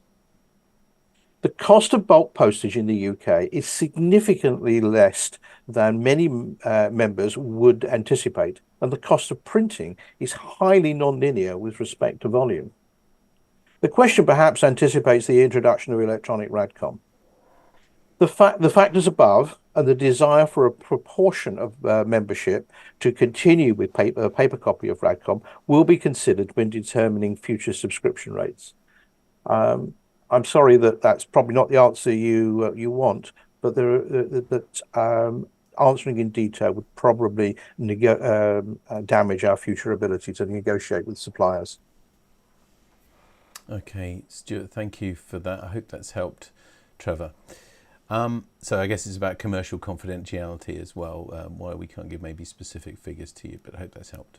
Next, another advanced question. This is about Ofcom, so I'm going to ask this of John, and it's submitted by Roger Lapthorne, G3XBM, who asks, why does the RSGB not actively push Ofcom to grant NOVs for serious research and self-training at 8 metres, as is now the case for in more and more countries? 5 kilohertz would be enough with limited power. Think of Belgium, for example. So, John, can you help on this? Okay, thank you for your question, Roger. An interesting one indeed. The RSGB actually was the original pioneer and continues to support 40 megs, 8 meters, specifically for propagation beacons. You'll be aware of GB3 MCB, which we were involved in getting the RCF to provide funding for, etc. Originally, of course, was GB3 RAL, which we were involved with as well. It's unfortunate that somehow or other the regulator got upset about people applying for 40 megs. It resulted in a very clear and recently restated position based on limited non-amateur INT approach only. While the other problem is the entire band was recently reallocated at WRC 23 to support critical wind profiling radars, all part of climate change research. So very important in their view and in the government's view. So it's unlikely that we will ever get an allocation other than INT in 40 megs. It was also more important the fact that we protect our 6 meter allocation at 50 megs. So we concentrated a lot of effort on that, where we knew effectively that 40 megs was we weren't going to get anywhere in 40 megs apart from the small INT allocation for beacon propagation work. So I'm sorry, it's unlikely that there will be an allocation in the UK in 40 megs is the bottom line. The bottom is the answer. Okay, thank you, John. Hope that's helped, Roger. Another advanced question now. This one's about call signs. So I'm going to ask that again of John. I think it's submitted by Brian Ashcroft, M1 NIS, who says, I hold 3 licenses, M1 NIS, M3 BMW and M0 TER. I passed exams to get these call signs and, like me, they are all motor trade related, as I'm a vehicle technician, MOT tester and college vehicle lecturer of 23 years. I'm known using all 3 of these in HF QRP. Also, due to being disabled, I use the HubNet network on an HT when unable to reach HF equipment in my shack up in my loft due to my disabilities. If I give away call signs, people can be fraudulent or nasty and operate illegally. I don't support these activities, so I shall hold on to or use my call signs as I had previously. John. Thank you for your question, Brian. I'm afraid, again, this is a matter which really rests with the regulator. They've taken the decision that in the fullness of time, this probably not immediately, but in phase 3, I think, of their changes to the license, they will only permit people to hold 1 call sign. So unfortunately, you're going to have to choose the call sign that you wish to hold. This is not a matter really for the RSGB. It's a matter that, a policy matter that Ofcom have determined. All I can say maybe is some succour to you, and that it's unlikely that any of your call signs would be given to anyone else, issued to anyone else within the next 5 years. So I think it's highly unlikely there'll be any fraudulent use, as you refer to there. Your call signs will be unlikely, I think, to be issued to anyone else within 5 years. But there's little else we can do. Ofcom, but it's decided that you're going to have to choose which call sign to hold and to take it from there. So I'm sorry, Brian, I don't think there's you'll be able to hold the 3 call signs as you mentioned, not according to the current regulations anyway. Okay, John. Brian isn't obviously here with us live to answer that or come back. But just thinking back to a few questions, the Zoom question actually about someone creating a club to be able to use 2 different call signs. Do you think this is something that's possible for people who really do want to keep more than 1 call sign for special reasons? I suppose that is a possible workaround. The other thing is if I had a relative or whoever who also passed the exam within the next 5 years, he could probably apply for one of those call signs, so at least it could be kept in the family. That's another option, I would think, David. Yeah, okay, good. Well, I hope that's helped. Brian, thanks very much for the question. And another advanced question now to us. This one's about RADCOM. And the survey to non-members. So Stewart, I think I'll ask you to take this. It's sent by John Fellows, G3YRZ, who says, in the interests of reaching and encouraging potential members, would the board consider A, including details of non-affiliated societies, clubs and groups and their activities in RADCOM and GB2RS News, and B, given the very significant number of amateurs who are not RSGB members, send a survey to all licensees in the UK asking why they are not RSGB members and what could be done to secure their membership, or if already members, why they remain so. Please provide reasons if this could not be done. So over to you, Stewart, please. Thank you, John. So I've put this together with Mark Jones, who is unfortunately not able to be with us today. So first of all, let's consider non-affiliated groups. Publicising the activity of any club requires work and RADCOM space, both of which are paid for by members and by affiliated societies through their subscriptions. Without setting an absolute rule, I believe that it would be harmful to the society to offer perceived benefit to non-affiliated societies that potentially degrades the value of the affiliation and thus impacts our many existing club members, well, member clubs rather. When an organisation does contact us with a view to publicising their activities, we check their affiliation status, and if they are not affiliated, we take this opportunity to encourage them to affiliate and describe the benefits. We will investigate the number of active non-affiliated clubs and look at the feasibility of contacting them to discuss the RSGB club offering. Now the matter of non-members. And of course, growth of membership is one of our key strategic items that we're working on, we worked on last year and we're working on next year. Board member Mark Jones is currently looking at ways to improve our estimate of the number of active radio amateurs in the UK. There's clearly a significant difference between the total number of UK licensees and the number of those that are active and have a genuine interest in the hobby. Contacting non-members is difficult in this modern data-driven age. There are many privacy, data, GDPR issues that need to be taken into detailed consideration before we can use gleaned contact information to contact UK radio amateurs that are not RSGB members. We used to, by the way, write to non-members fairly regularly, and GDPR was the regulation that stopped us doing speculative contacts.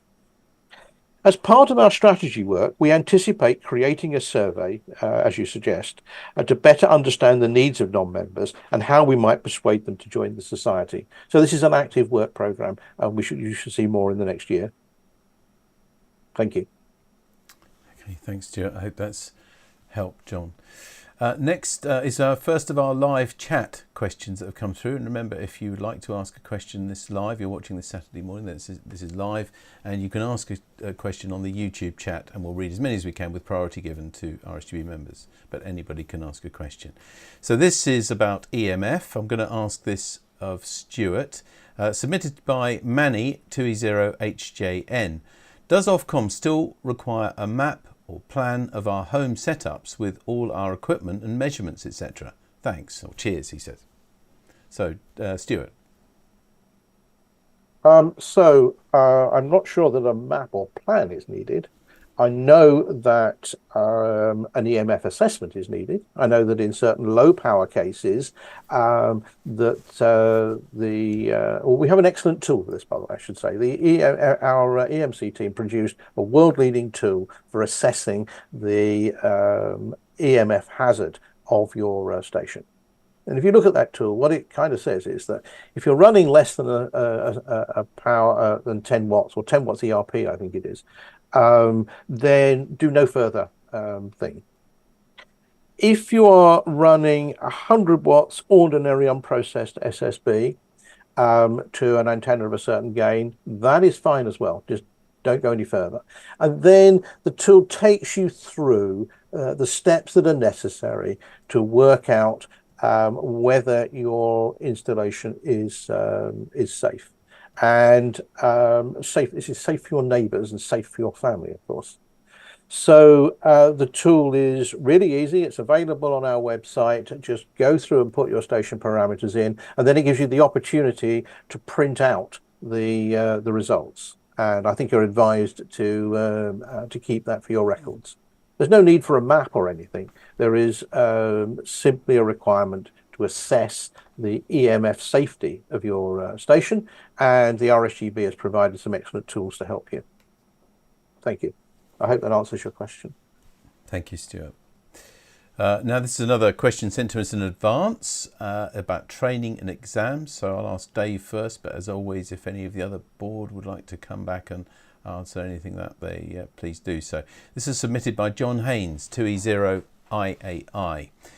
Please can you review your approach to training? Consider producing an RSGB set of online video-based training materials for the full licence. As a training professional, the current approach using clubs in a sporadic manner is not appropriate for the RSGB and makes it hard to find quality material. So first, Dave, can you help with this? Thanks, John, for your question. At least 2 years ago, an initiative was started to produce sets of RSGB badge training material.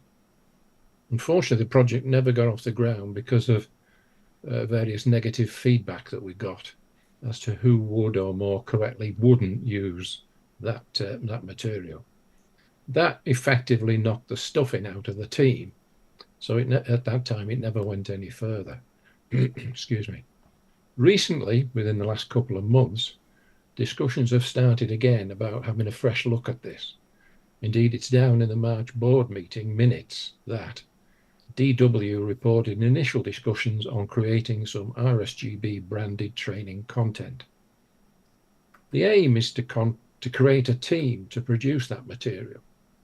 And once the time becomes available, bear in mind for the last 3 months, we've been seeing a significant demand for exams. Perhaps John, being a training professional, you might like to join that team, as might anyone else listening or watching today. Requests for help will be going out shortly, within the next few weeks, hopefully, via the usual channels.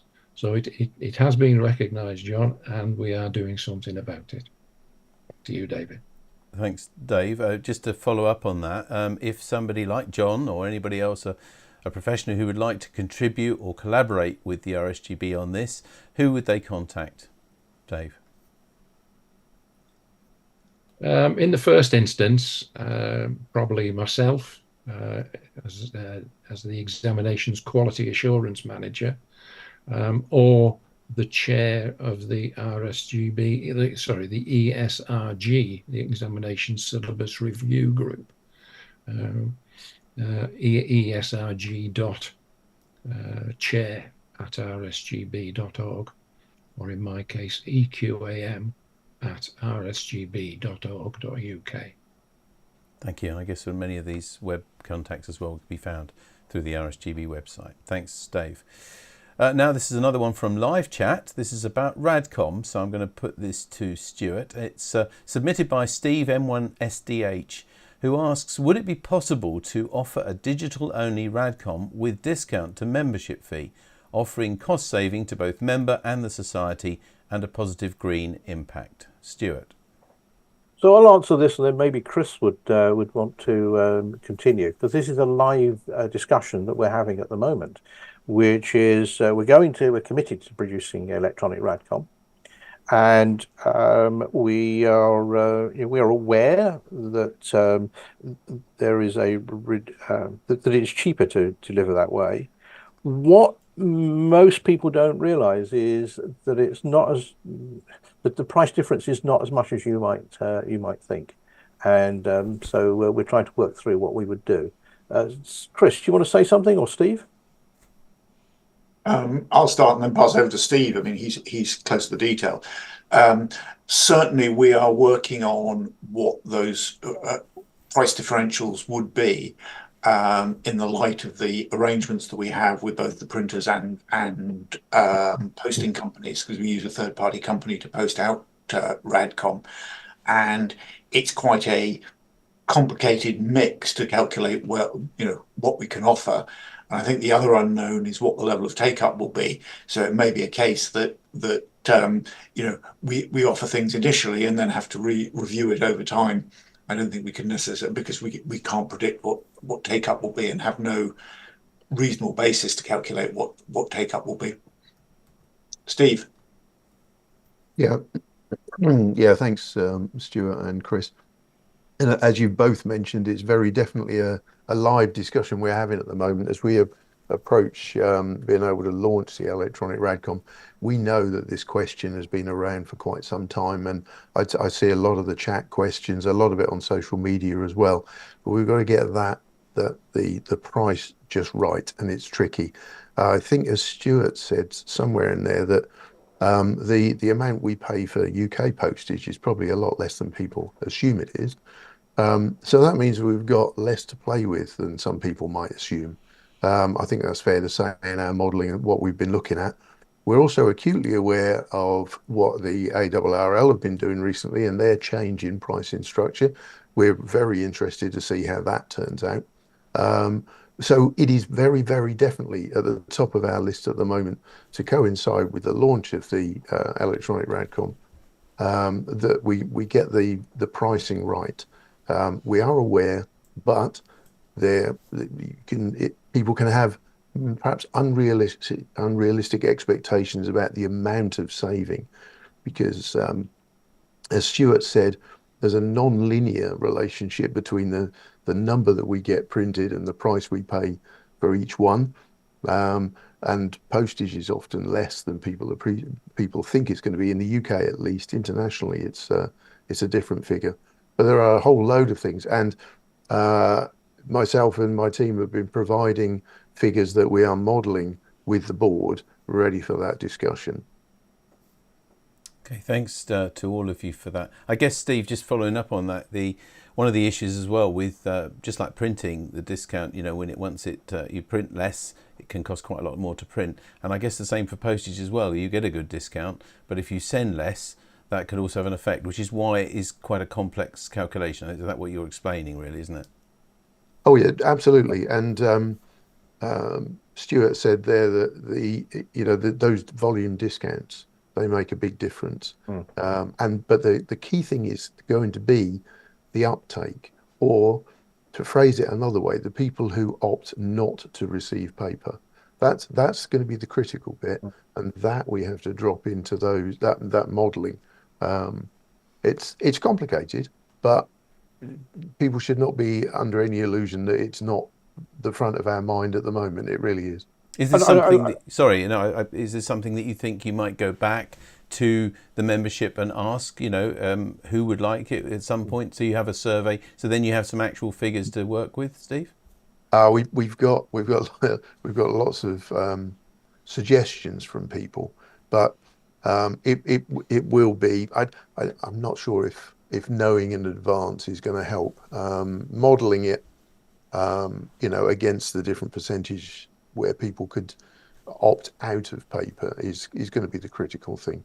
Yeah, thanks. But I think Paul. we'll have to launch it, and we'll see what the uptake is going to be. Yeah. Okay, Steve. Thank you. Paul, you've got something to add. Sorry, it is useful just to add now, even when people can view Radcom on the website, and I know that's not the same, but on the website there are quite a number of people who actually opt to not take a paper Radcom. We've had that facility for quite some time, so we have got a bit of an idea. Okay, thank you, Steve. Paul, you have something to add, I think? Yeah, just very quickly, really.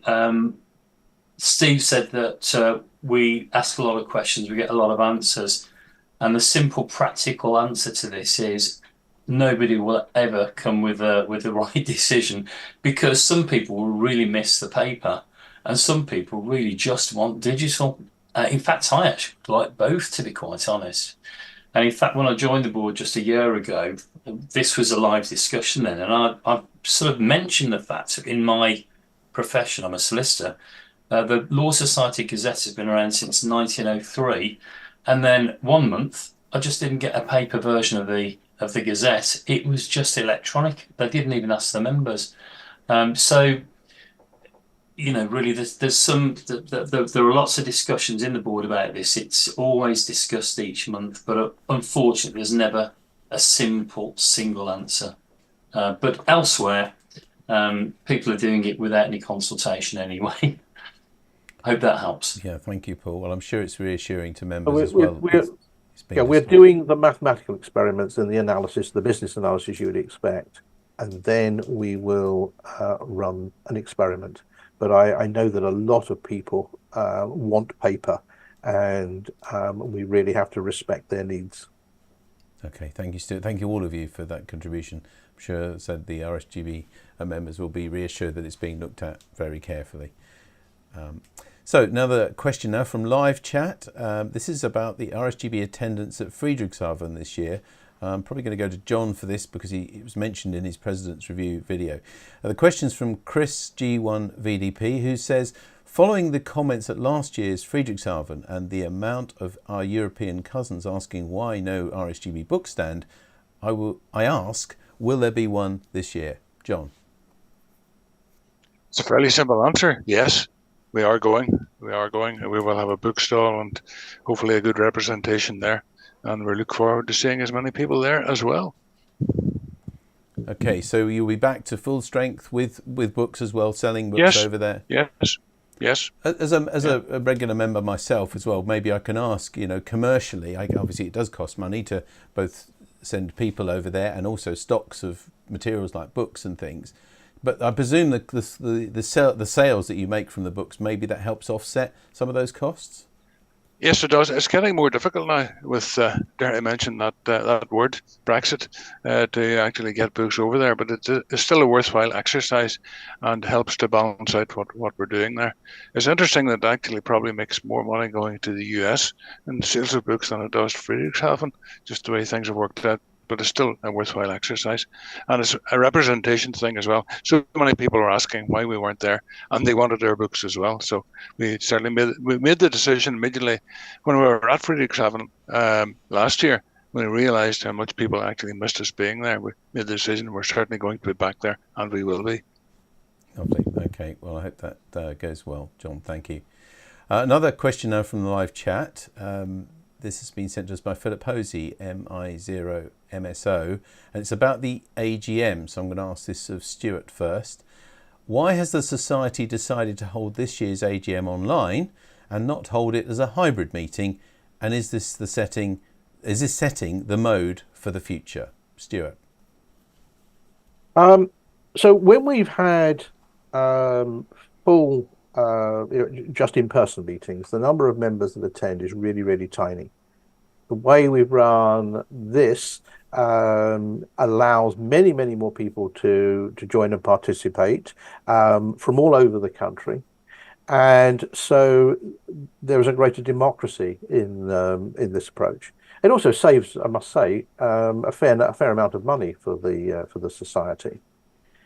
If we were to have a hybrid meeting, and I understand the desire for that, then we would still have the cost for a relatively small number of people, but presumably we'd have an even bigger cost because there's a technical support team. And I don't know whether you realise this, but there's an enormous amount of work goes on in the background, and a technical resource principally provided by David and Tammy. I'm not sure who else do it. And taking that as an outside broadcast is another leap of resource and time and difficulty. So we do provide the ability for people to talk to the board. We are at the convention. If people want to talk to us, please come to the convention. We always have a session at the convention where people can ask us questions. And usually there's a fair number of board members at the Handfest where people are invited to come along and talk to us. But an AGM a hybrid AGM would be a technically difficult project and of non-trivial cost. Does anyone else want to pick anything that up? Steve? Yes, Stuart, if I can. And of course, this year, at the request of the board, we added the ability for people to ask questions live through Zoom as well. So there is a sort of a hybrid element in there, sort of. But that sort of interaction was what we were aiming at this year. And maybe in the future, more people will take that up. But you're absolutely right. There's an enormous amount of effort behind organising the AGM, which comes principally from the staff team and also from David and Tammy doing the technical side for us here, but also the preparation that we do in pre-recording the videos and everything like that now. So there is a tremendous amount of work that goes on into producing the AGM. It is just different if it's in person, but there we go. This year, introducing the ability for people to join us on Zoom and ask questions was the extra step. Thank you. Dave, sorry, Steve. I think Dave's got something to add. Yeah, I would say members, everybody out there, don't just look at opportunities like the convention and the AGM to ask questions of the board. The board's available 24 hours a day almost. Email it, get in touch with the board via whatever means you can. Don't just look on these headline events. There's 365 days in the year, not just 3 or 4.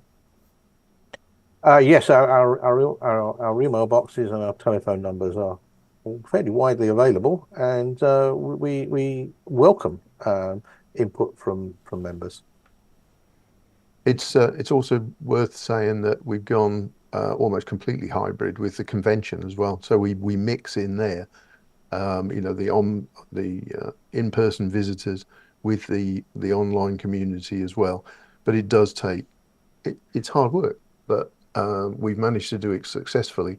Blending online with in-person. So it is possible, but for the AGM we do it this way because I think it allows more people to interact with us. And just for the record, if I can join in there, I mean, I'll just explain to everybody, Tammy, who's sitting to my left, she's the vision mixer on this, and I do this free of charge as volunteers for the Society, as hundreds of other volunteers do various things for the Society. And we have a studio here that we use for other things and we make no charge to the Society. If we were to move this, though, we would need considerably more people, as well as all the other people already today working behind the scenes with helping with the live chat and things like that. And moving that to somewhere else would cost more, even though we don't charge for our time, but just moving all that equipment. I mean, for example, the convention and if you've seen our live studio there, that takes a whole day to rig. We start early on the Friday morning and it takes all day to rig so that we can go live on Saturday. But anyway, hopefully, as I said, as everybody said, I think the convention's a great time to meet and ask questions other times.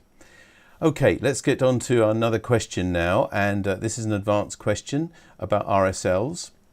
So I'm going to ask this to John. It's submitted by Robert Ferguson, GM3YTS, who says that we had the GMDX convention on Saturday.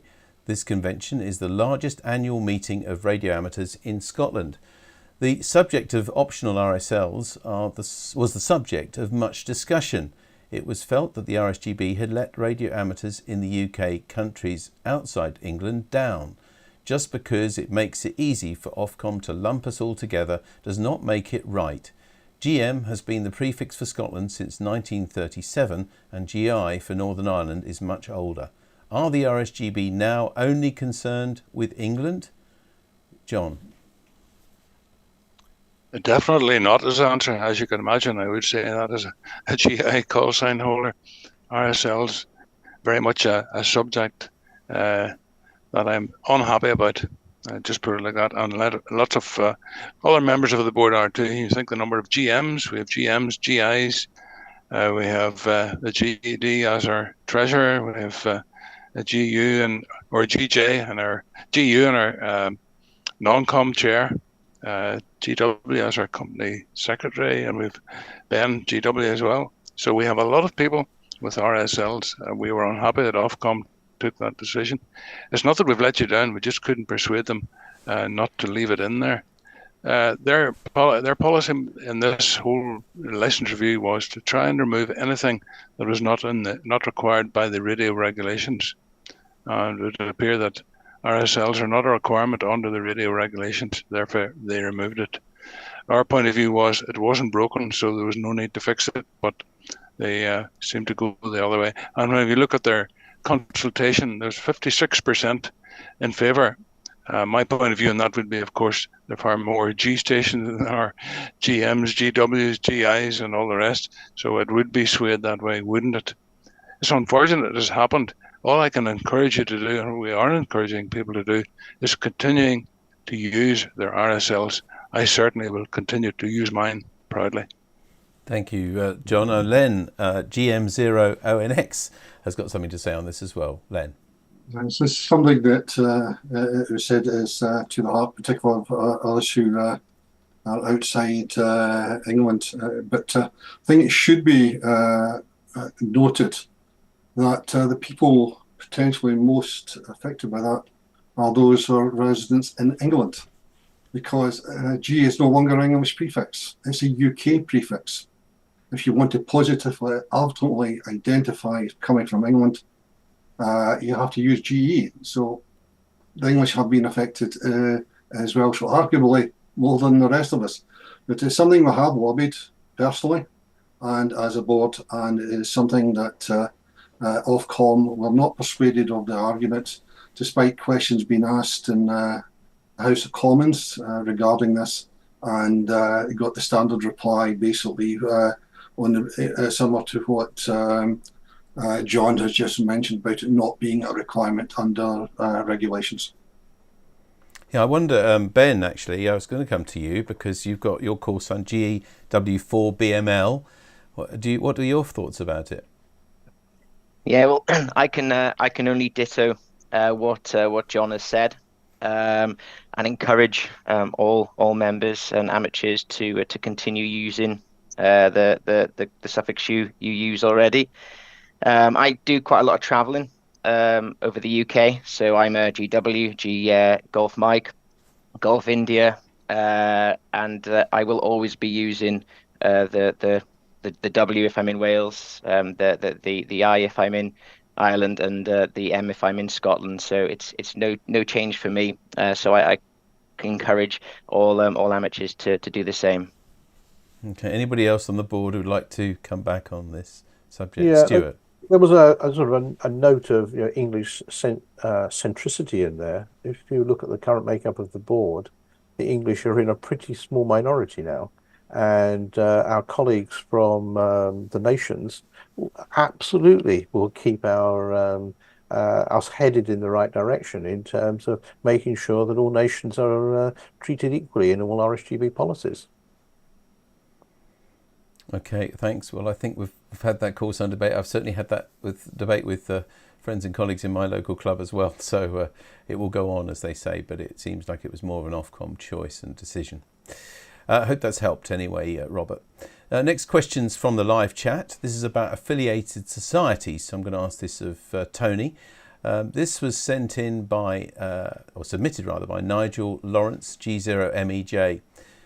and this is what he has to say. This is a condensed version of several messages, actually, that he's sent in. 6 months ago, we went to our local amateur radio society, Furness Amateur Radio Society, and they rejected to let us join. My wife and I are both fundable adults, and my wife's got disabilities. Affiliated amateur radio societies within the UK should have a national ruling that a full member should have rights of access to a club without any prejudice. What do you think? So, Tony, can I ask you to take that first? You need to unmute, Tony.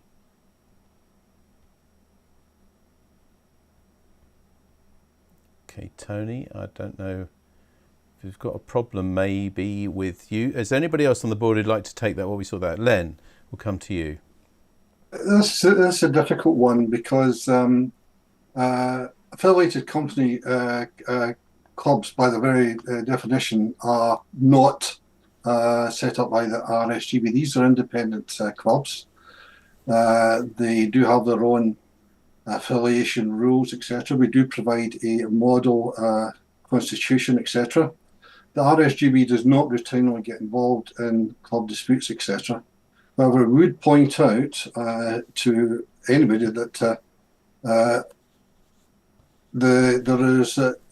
there is no excuse for unlawful discrimination. If someone is being discriminated because of their disability, then that is unlawful, and you have the right to take that up with appropriate authorities who are not the RSGB.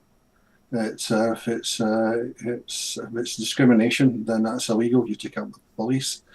But just because someone is disabled doesn't mean they're being excluded for other reasons. But as I say, I certainly could not comment on individual reasons of Furness Amateur Radio Club. And I say it would not normally be something that RSGB would take a view on, as these societies are independent.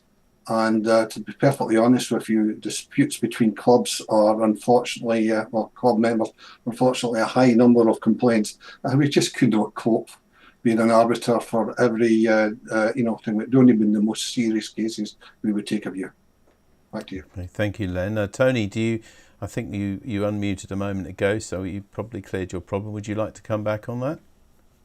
Well, I'd just really like to reiterate what Len has said, insofar as we can't really become involved in club, decisions like that.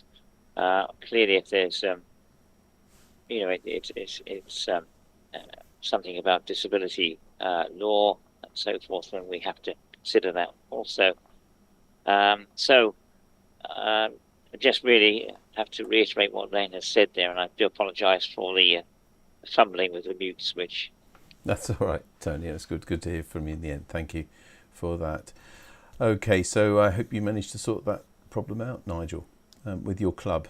Maybe there'll be someone at the club who you know and who could help mediate between you and them. It's just a suggestion. Another advanced question now. This one's on contests, so I'll ask this of Stewart initially. And this is submitted by Paul O'Kane, EI5DI. When will the Society return to respecting the traditional, long-standing separation of amateur radio and politics? If this is not expected to happen in the near future, then, if only for consistency, please consider additions as appropriate to the Contest Committee's list of banned countries. I note that the RSGB's present policy is at variance with that of the IARU. Stewart. Thank you, Paul. I think this is a matter we've discussed on through other correspondence in the past. And I assume that this is really in reference to the RSGB's exclusion of Russian and Belarusian amateurs from entering RSGB contests. So first, it's worth noting that a position of absolute neutrality is actually a political position in its own right. So no matter what path we choose with this, we are making a political decision. As contesting is a competitive event, the guiding principle that we used in taking this action was to follow the path of the major international sporting bodies, such as the International Olympics Committee. And this is a point that we made in our statement on our website when we brought this in about 2 years ago. So if the consensus amongst the international sporting bodies changes with regard to the exclusion of certain countries, or indeed to the inclusion of them, then the society will review its own position. We do so in any case from time to time. So we do monitor this. We didn't take this decision lightly, but we take as guidance the position of organisations that are involved in competitive events that have much more experience and knowledge. Okay, Stuart, anybody else on the board like to come back on anything regarding that? I'm just looking at the board. No, okay, all right. Well, I hope that helps, Paul, with your question. Now we have another advanced question. This time it's about call signs. So I shall ask this of John, and this is from Trevor, M5AKA. In 2018-19, Ofcom made all short two-letter suffix call signs in formats GNXX or MNXX available to amateurs who just passed their RSGB full exam. Of these blocks, M5XX was one of those that had never before been available to amateurs. I understand RSGB was not happy with the issue of short G calls and Ofcom stopped. Since amateurs value short call signs, why won't the Society ask Ofcom to issue short M5XX calls to new applicants to act as an additional incentive for people to take the full exam? John.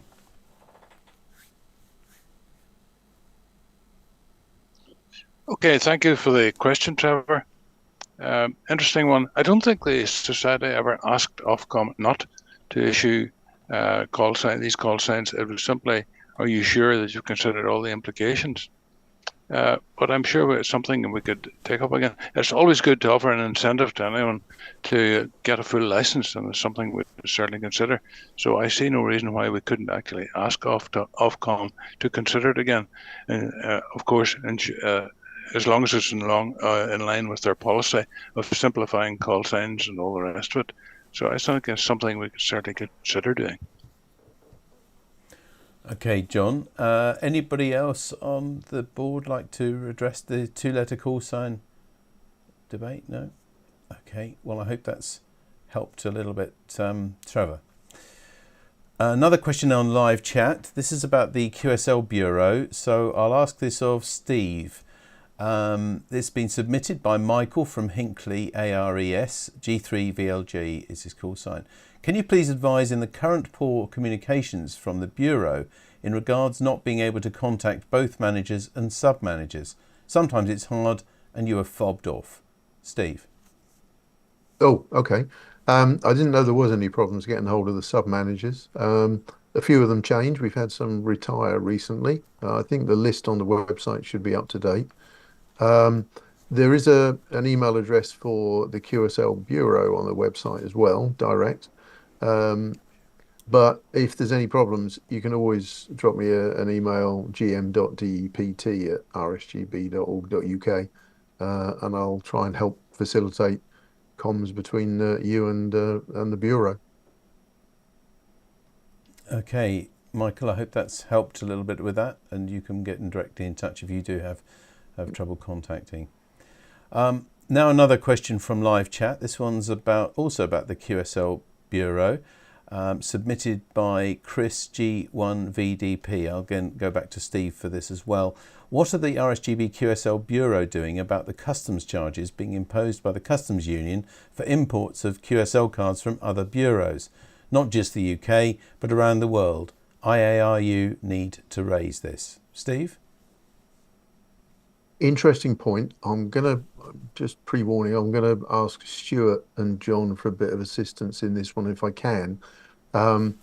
So I believe it's the case when I was talking to the QSL Bureau the other day with Stewart that there was talk of a single code that IARU were trying to get. So Stewart, do you remember any more details of that conversation than I do? And John, do you know if it's been mentioned at IARU level? I've got a feeling I saw something where they were actually trying to get some universal code worldwide. I thought that our QSL manager had got this sorted out. I'm sure that in our last meeting with him, he said he'd got this fixed, so at least he had a code. There's probably not much we can do about other countries. We do know, by the way, that the number of QSL cards is diminishing fairly significantly, don't we? We do. I have heard it mentioned, but no detail, Steve. So I'm not sure what. I thought a code had been sorted as well, but I couldn't confirm that absolutely. But that was my recollection as well. I couldn't say what it was, but I really do have a feeling that the IARU were trying to find a worldwide code. That Stewart, what you said about when we were talking to the Bureau recently is what I remembered, that I thought it had been sorted out, at least for us. So we do have regular discussions with IARU about QSL cards, and maybe we can include that in our next discussion with them. Yep. Anything else to add from anybody on the board? Okay, all right. Well, I hope that's helped, Chris. Another question now sent to us in advance, and this is about contest committees. So I'll ask Stewart for an answer on this. Submitted by David Barlow, G3PLE. One notices that the 3 chairmen of the RSGB contest committee, plus the board liaison officer, have been in office for over 6 years. This appears to be in breach of the committee terms of reference. One sees no mention of there being elections or balloting contesting members. Perhaps this September the board should look for a ballot and candidates to ensure change, and that the committee members are elected by contesting members as a whole.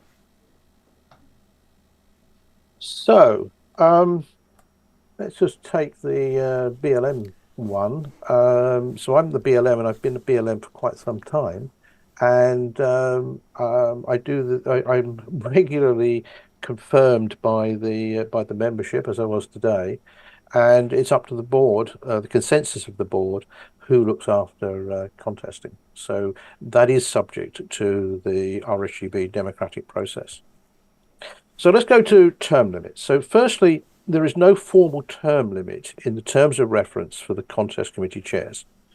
That said, every year their appointment is reviewed by the board, and if we have any concerns about, and if you have any concerns about the operation of these committees, then you are welcome to raise the matter with the board member responsible for contesting, which is currently myself.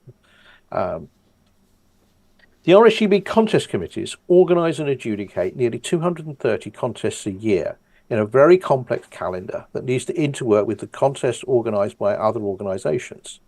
They need to set the rules that suit the best interests of UK radio amateurs, aligning with the rules set by coordinated contests. They need to be aware of the history, precedent, and underpinning philosophy of the rule sets, and of course, the RSGB strategy comes into this. The adjudication process and the publication of results is a sophisticated process backed by significant volunteer IT support. It's extremely difficult to find RSGB members who have the experience and the skills needed to lead this important work for these 3 committees. It is us, at least in my view, better to use skill-based selection methods of the types used to appoint a technical expert or a manager in industry, rather than select them based on nomination and election. Appointments of the committee chairs are subject to approval by the board, who are themselves answerable to the membership. Each year, the contest committee chairs hold forums at the RSGB convention where they review contest results and the evolution of contest with the members of the contest community. They discuss possible calendar and rule changes with those present, and then they put these proposed changes out for consultation with the contest community as a whole. So there is direct contact between those setting the rules, those setting the agenda and calendar, and the contest community itself. If any member of the contest community wishes to has proposals for improvements or concerns about the current set of contests, they are welcome to raise these with the relevant contest chair. So we split VHF and HF into 2 specialist groups.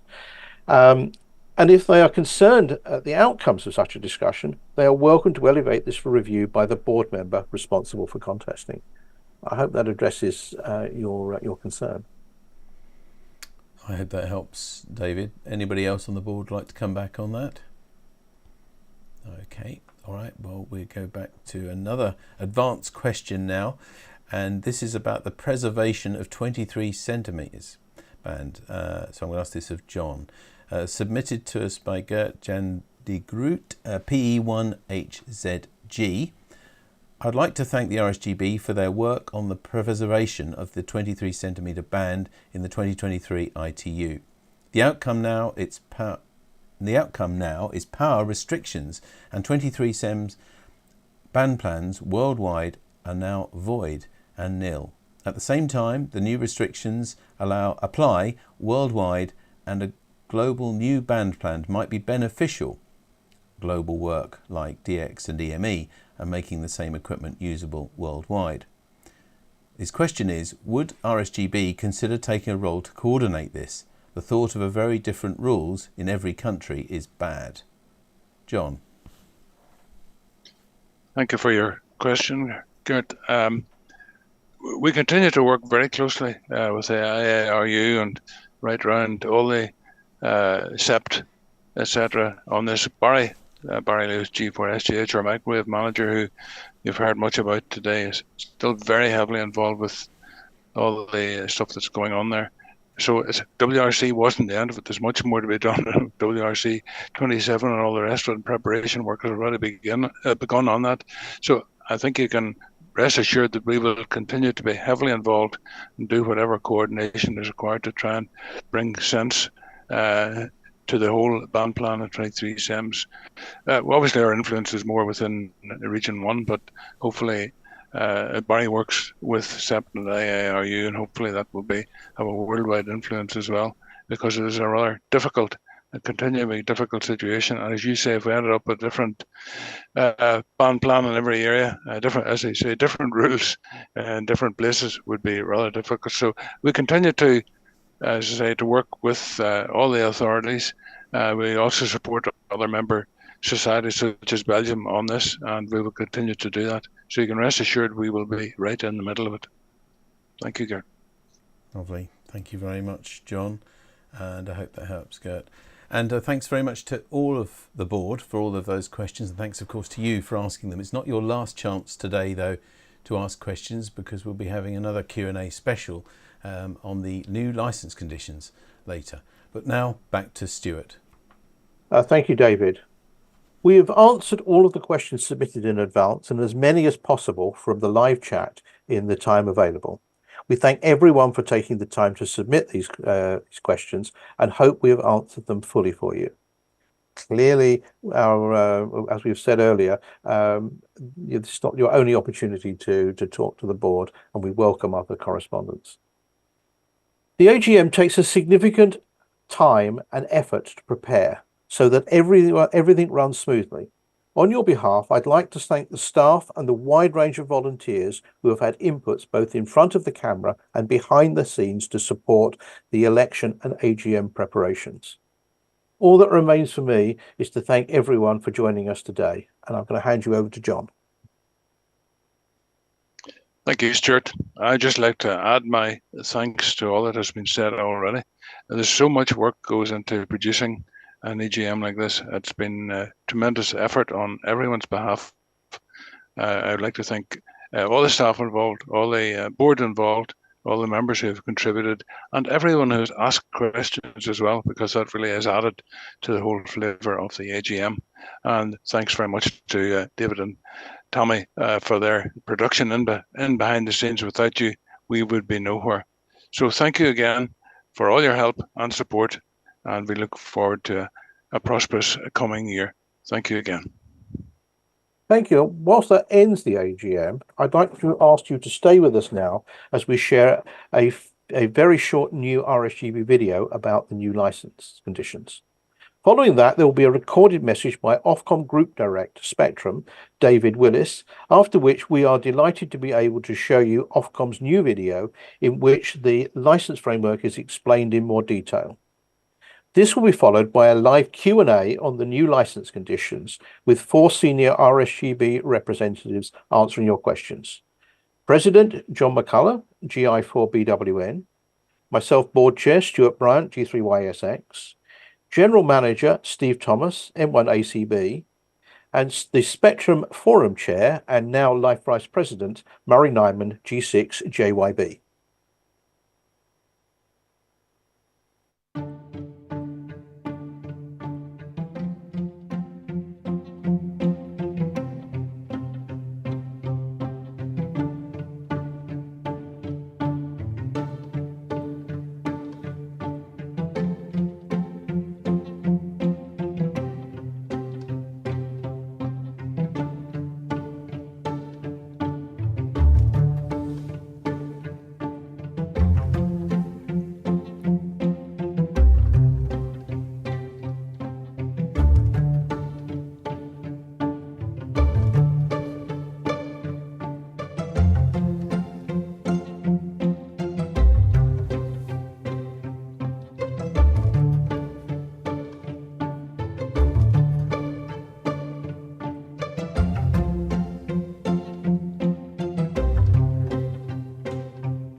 Welcome back.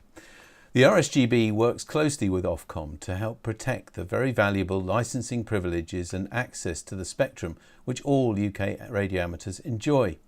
That includes a lot of hard work and a good understanding of the sometimes complex environment, as well as technology and spectrum needs change. Today, Ofcom has provided a recorded message from David Willis, its Group Director, Spectrum, and has given the RSGB permission to run its new video on the licensing framework. During the Ofcom consultation, the RSGB published many updates, guides and videos to help radio amateurs understand and respond. This was led by Murray Niman, G6YJB, I think that's JYB, the chair of the RSGB Spectrum Forum and the new RSGB Life Vice President. He was supported by many others, including the three senior RSGB representatives who will be answering your live questions shortly. Now the licence changes are in effect. That work of supporting radio amateurs continues and is a key part of the RSGB strategy, which is why it's important that radio amateurs join and support their national society. We'll listen to the message and watch the video before moving to the live Q&A. Hello, I'm David Willis, Group Director for Spectrum at Ofcom. As you know, among its many other duties, Ofcom is responsible for the allocation and authorization of spectrum in the UK, including to radio amateurs. I wanted to take this opportunity to say hello virtually and thank the RSGB and its members for their support over the last year. Ofcom has over 100,000 amateur radio licenses, representing over a quarter of all of our authorizations. And I understand that about 22,000 of those are RSGB members. Last year, we embarked on an ambitious plan to overhaul our authorization scheme for amateurs that had not been updated in decades. We were looking to make it fit for purpose for the next couple of decades. We undertook the work with two main objectives in mind: increasing operating freedoms and simplification of the licensing framework. The final decision has now been published, and we think we have succeeded and look forward to the hobby taking advantages of these updated provisions. A big thank you goes to the RSGB and all radio amateurs for your advice and input on the challenges with the previous framework that helped frame our consultation. The responses and input to the resulting consultation, over 1,400 in total, were appreciated and helped refine some of the finer points. My team has a significant number of amateurs, and the hobby continues to provide a solid gateway for developing RF engineering skills. These are skills Ofcom and the UK rely on to ensure our diversity of wireless services are available and operate effectively. I'm sure you will all be interested to hear that as a result of their work and participation in the consultation, we have a group of 8 to 10 newer and younger policy colleagues within Spectrum Group that have become interested in the hobby and have taken or plan to take the foundation exam this year. Finally, I would be remiss not to also thank the RSGB for their regular advice and guidance to my teams, most recently in our work on EMF, long-term propagation monitoring, and the recent WRC. I wish you all an exciting and prosperous 2024-25. Thank you. Amateur radio licenses have changed in 2024. The aim of these changes is to make it simpler and more consistent when you're applying for a license, but also more operating freedoms when you have that license. So today, we'll be discussing the changes, what you can do, and how they'll affect you. Phase 1 of the updated licensing amateur framework has already taken place on the 21st of February this year. So if you are a radio amateur, you can operate under these new licensing terms and conditions. But we're also currently sending out new licensing terms and conditions to you all at the moment. See a call sign a little bit like a car number plate. Each car has its number plate to differentiate one car from another. A call sign isn't too far dissimilar. Each radio enthusiast will have their own call sign to differentiate each other on the airwaves. So, for example, it might be M1ABC. There's also a regional secondary locator, otherwise known as an RSL. That helps indicate where you're operating from in the country. So, for example, it might go MW1ABC if you're in Wales, or if you're in England, ME1ABC. We used to mandate the use of an RSL, but after our updated license terms and conditions, we no longer mandate it. It is optional. You can keep it if you'd like to, but you don't have to. You can drop it. However, if your call sign still starts with a 2 and you're an intermediate license holder, then you still need to use an RSL as mandatory. In addition to this, we're allowing a suffix after the main of your call sign to indicate any additional information. So for example, you might have /M to signify that you're on mobile operation. In phase 2, we'll stop issuing the series 2 call signs and instead issue M8 or M9. If you have a 2 series call sign, you're more than welcome to keep it, or you can transfer over to the M8 or M9 call sign. However, if you do keep the series 2 call sign, you will have to use an RSL as mandatory. We also plan to make changes to our special event station call sign process, making it easier for you to obtain an NOV or notice of variation, allowing you greater freedoms and simpler process. So some good news for radio amateurs. A foundation license holder will now be able to transmit at 25 watts, up from 10. An intermediate license holder will be able to transmit at 100 watts, up from 50, and a full license holder will be able to transmit at 1000 watts in most primary allocations. In addition to that, all amateurs will now be able to operate airborne with a maximum power of 500 milliwatts EIRP in most primary allocation bands.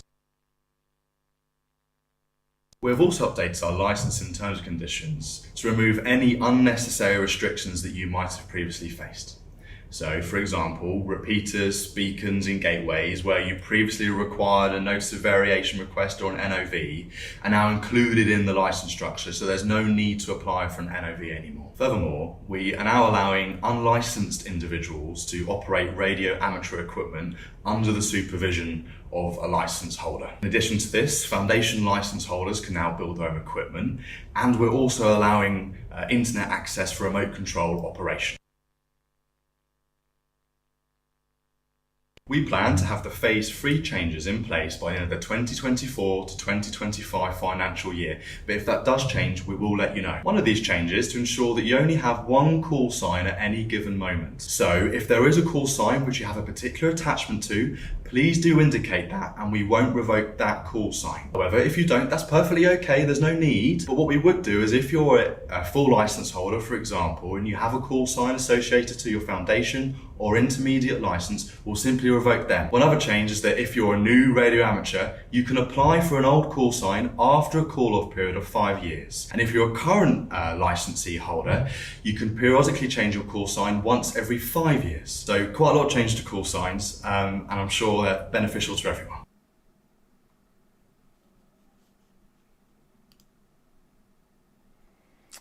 And so this is a great opportunity for you at home to ask questions and make comments about how these new Ofcom licence conditions affect you. Please enter them now on the YouTube live chat, and our panel will answer as many of them as they can. Please include your first name and call sign if you have one. So welcome to our panel, John, Murray, Stewart and Steve. You've seen the Ofcom video. And obviously you've been closely involved with these, and we've done a Q&A before.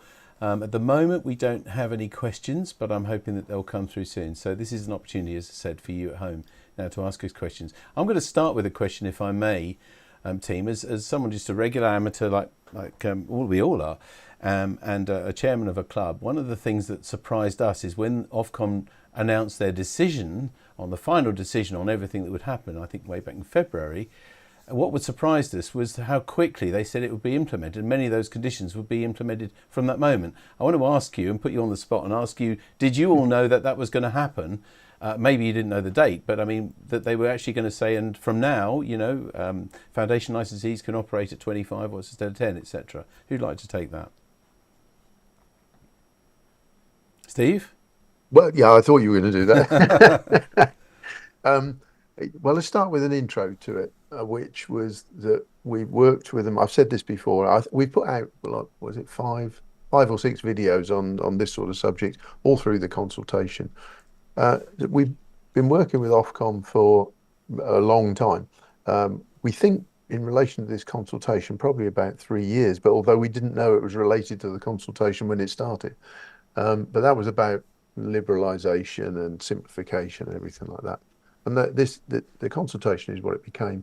But we worked with them through the consultation period, and they did set out a good timetable for when they were actually going to do things. So we had, to answer your specific question, we had a fair idea that the simpler changes would be implemented quickly. But they set out some other phases for later changes. So Murray, I'm going to point to Murray because Murray can always remember the dates and things like that. That's the case, isn't it, Murray? That we knew there was a sort of an early block, and then the rest would come later. Yeah. So we certainly knew that the main conditions would come in with clearly some call sign policy and various other changes delayed, partly due to the licensing platform. It may have surprised some people as to how not so much the consultation period ran, but the nature of what was called the notification process. And that had Christmas in the middle, but at its conclusion then had to provide there was a very fixed timeline for Ofcom. So whatever the date was going to be, some people thought it was going to be beginning of March, actually, rather than February the 21st. Now, all of a sudden, technically, the world didn't totally change on that day, but it did cause us all quite a bit of work, even though many of us had been expecting something. Yeah. If we go back a little bit as well, it was quite a shock for us. We knew the consultation was coming, but all four of us actually were in Friedrichshafen when I got a phone call from Ofcom that said, we have just published the consultation. There was an enormous amount of running around at that point, downloading, reading it, because we got an interview scheduled with ICQ Podcast the next day, and we absolutely knew that was going to be, topic number one. So there was some real frantic reading as we were walking around the floor in Friedrichshafen, trying to get all of the details so that we could talk about it semi-knowledgeably on the ICQ Podcast. So we get warning of some things, but certainly not all. It's worth noting that we had no warning of the RSL stuff. No. None at all. That was a complete out of the They kept it very, very tight to their chest, didn't they? Anything to do with the RSL. I've always said since it went out that we knew about a lot of the things that were in there because we'd been discussing with Ofcom all along, but there was a few things that were dropped in that we weren't aware of, and that was we were reading the consultation, checking off the things that we hoped were in there, And then we had a few surprises as well. Yeah, I think it's fair to say, although we were aware of the limited lifetime in the intermediate call series, we weren't expecting the M8 and M9 solution either. No. Yeah, that was a complete surprise. It really was. I do remember, Steve, you were saying that the shock where I forget what stand we're at Friedrichshafen, when you got the phone call and said, "Oh, what do we do now?" Yeah. I think we better go and read some stuff. Yeah. Yeah. I think we were with the IARU at the time or something like that anyway, but it focused our attention, didn't it? I'm glad it wasn't just me. I remember starting to get emails from some of my club members and things that night. I think it was a Tuesday, I seem to remember, and because we had a club the next day. So anyway, thanks for all your work, obviously, on behind the scenes, on behalf of all the members of the RSGB, and personal thank you for that. It wasn't just the. Can I just add it? Of course. It wasn't just the start of the consultation where we got caught by travel issues. The statement in December was whilst I was still out in the middle of the WRC miles away. Funny enough, at one point with David Willis as part of the large Ofcom delegation, but because of the massive time zone difference between Dubai and back home, again there was some interesting correspondence to provide updated comms and keeping our license review pages fairly up to date with yet another update. Yeah. Okay. Well, thanks. Now you'll be glad to know. Just before I forget about it, something that was in David's comments just before we started was particularly welcome, and that is that some members of the Spectrum licensing at Ofcom, another group of them are actually going through foundation training. So that really helps because they understand. They get to talk to amateurs every day, the same as we do, but having gone through the training as well, and hopefully being active amateurs, that's all good. So I was particularly pleased to hear that in David's message. Sorry, David. Back to you. Okay, all right. Thank you very much. Now we have got some live questions coming in, but a reminder to those of you, all of you watching live now, you can ask a question if you can enter your first name and call sign if you've got one that would help us to be able to read your question out. We'll try and get through as many as we can. And we start with Chris, M0WRZ, who asks, "Hi, is there any indication from Ofcom of the timeframes for the updating of licenses and surrender of previously held multiple call signs?" Who'd like to take that? I think that's coming up in phase 3, the end of the year, isn't it, Murray? So there are two more phases to come. The one where you really do have to come down to one call sign normally is phase 3, and that's the end of their financial year. So that's essentially the first part of 2025. They've not given us too much of an update on that because that's still some way away.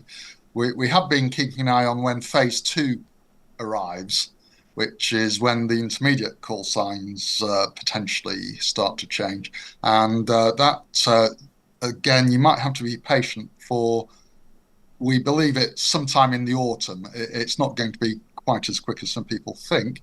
And that's also interesting for changes to special event call signs, particularly the ability to use longer, GB100 type celebration special event call signs. So Ofcom are probably like us, wanting to take a bit of a breather for the moment before they return to the later phases. I think they're also IT limited. I think that's the big, the reason why it wasn't all done as a big bang. That they need to write code and get their platform to work, etc. Or the new platform. Okay, thank you, everybody.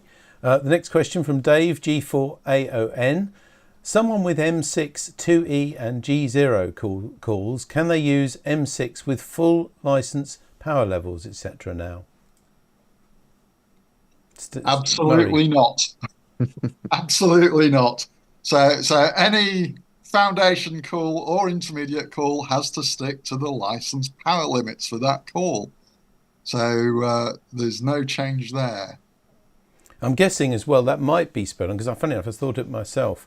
For many of us now, with our previous calls, maybe our M3 or M6 or M7, and then a 2E0 and then a full, when it comes to owning only one call sign, if we decided we'd rather own one of our earlier ones, I guess that's when it might be especially relevant.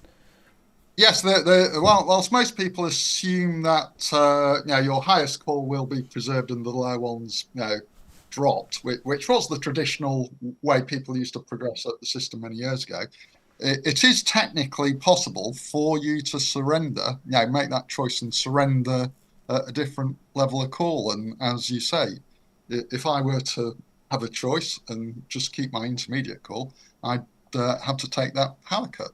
So would be a strange choice unless it was a particularly cherished call sign. But whatever the license class it is from, foundation, intermediate or full, obviously those conditions and all, not just the power levels, would apply. All right, thank you. I think it's worth reminding everybody, just as you mentioned power levels, we should always remind people that it's only where we've got primary access to the bands that at the full level that the higher power level kicks in. It's very easy to forget that, so we just should mention that at every opportunity. Thank you, Steve. Next question's from Ed Spicer. Now that I can be ME0MNG, although I have no plans to use the RSL, do I need to send envelopes to the bureau under that call sign, or will all incoming cards to be routed to the M0 manager automatically? Who'd like to take that? Good question. It's a good question. Yeah. I haven't asked them yet, and that's the honest answer.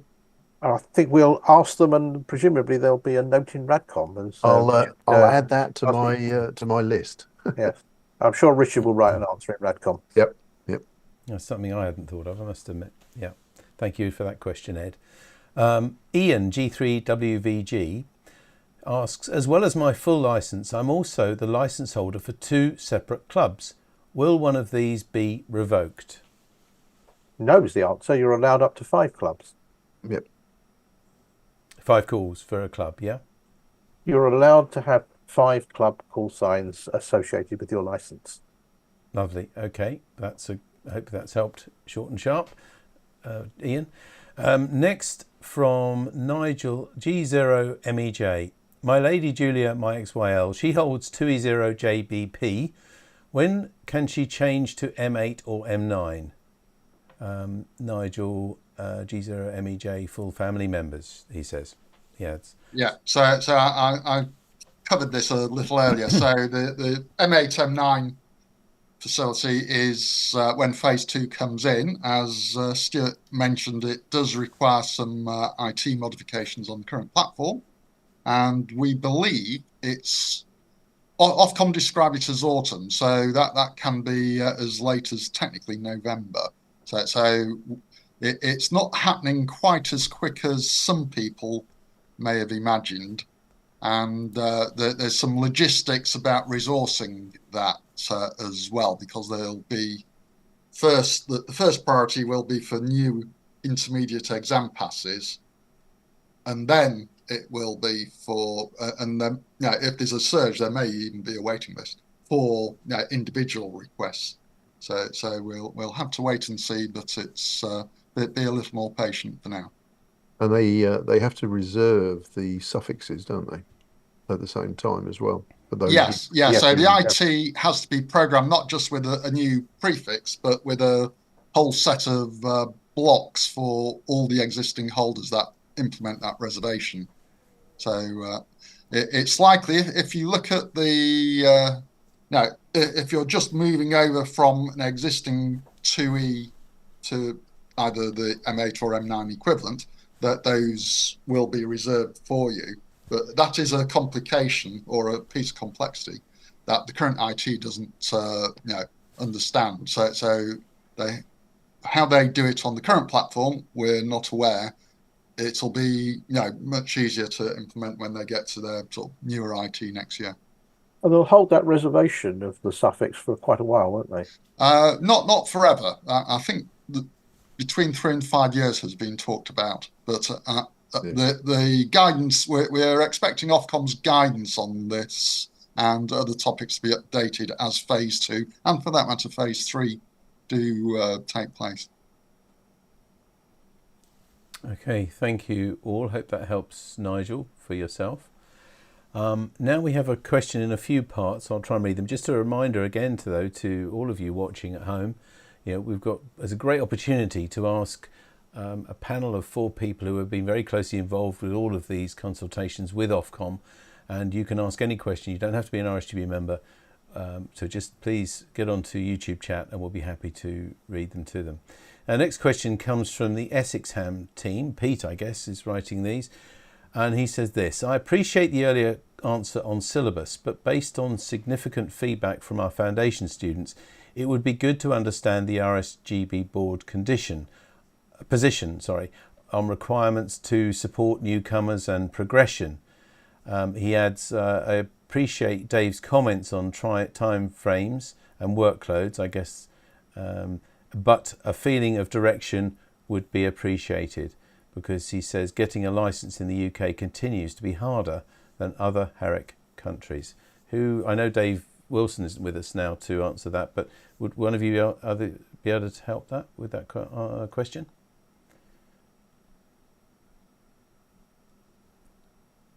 Please. Steve, can you give it a go? Just I'll start. I know the ESC are creating their syllabus, the next version of the syllabus, which has to take into account the license changes. And I know I've seen some of that. Murray's been involved in some of that as well. But I don't know if Stewart or John want to talk about what you feel about encouraging people into amateur radio, or whether I'm passing it in the wrong direction at that point. I don't know. I'm not sure I completely understood the question. Perhaps I could ask David to. Well, I'll try. It's thank you, Stuart. I mean, it's all I have in front of me, so I mustn't preempt what he said. But I can say that from my own club's point of view, who, and like all the clubs in the UK, have gone through a few difficult years, really, not least because COVID stopped us doing in-person training and everything. And so my training team, are very out of touch, really. A lot of their materials are out of date. And I as chairman of the club need to inspire them to get back to it. And of course, with this now hanging over another change, I'm just giving you a personal point of view now. This is honestly how it is for me. I don't want to put them through trying to do another set of materials when that's going to change for real in a few months. I think also, having spoken to many of the senior trainers, it's quite difficult for them to train on something where those conditions, the real life conditions, are different to what they'll be training to the syllabus. So I think this is maybe where Pete is coming from on some of this, is the expediency is quite important to us, because we're now in a situation where, as we've talked about, many of these new license conditions are there, and yet our training at the moment is obviously with a previous syllabus. So I don't know if that helps one of you to maybe answer and can see the point of view from our trainers, that if we, for example, don't see the syllabus until September, as in trainers who are going to do this, we've then got to work from then to produce our own resources and materials. I have just seen a PS, I will just read this as well, from Essexham. Sorry chaps, challenging question I know, but thanks for trying. Just looking for a flavour, looking at the numbers. And Peter's then put, a simpler version would be board and Ofcom like to see a simple, I think that is a simpler syllabus. So something on the syllabus, I guess, and probably I'm guessing Essexham are very prolific trainers of many foundation licensees, and indeed other clubs like my own who want to get back into training. It's very hard to sort of sit back and wait for this new syllabus, really. So anything on that from any of you, please? Yeah. So as an ESC member, like Steve, I'm party chair, and I think you have to be careful not to mix up two very different syllabuses. The current exercise, which is the 1.6 exercise, for which there's been a draft around for many months, so it shouldn't come as a total surprise, is purely for the Ofcom changes. So that's obviously the licensing section. Some elements of operating and any other sort of typographical or editorial odds and sods, which will be a useful opportunity to tidy up. So that leaves So the bulk of the existing syllabus will not be changed. So you do have stability there for trainers. There's, on the one hand, whilst there's some who pressure for a much more wholesale revamp, whether it's simplification or rebalancing, whatever you want to call it, there's been, I can assure you, with a very stretched exams ESRG group, there's not much appetite at the moment to move on to syllabus 2.0, which is the wholesale revamp, terribly quickly after 1.6, which in terms of what's in it will come out relatively soon to give you plenty of time for the September exam. So I know that there may be other measures apart from the syllabus in terms of aids and other things, which also had to be produced during the period that may come out in due course as well. But there's the exercise to revamp the entire syllabus is not something that it's a massive exercise, given that there are now 4 syllabuses, and I wouldn't wait.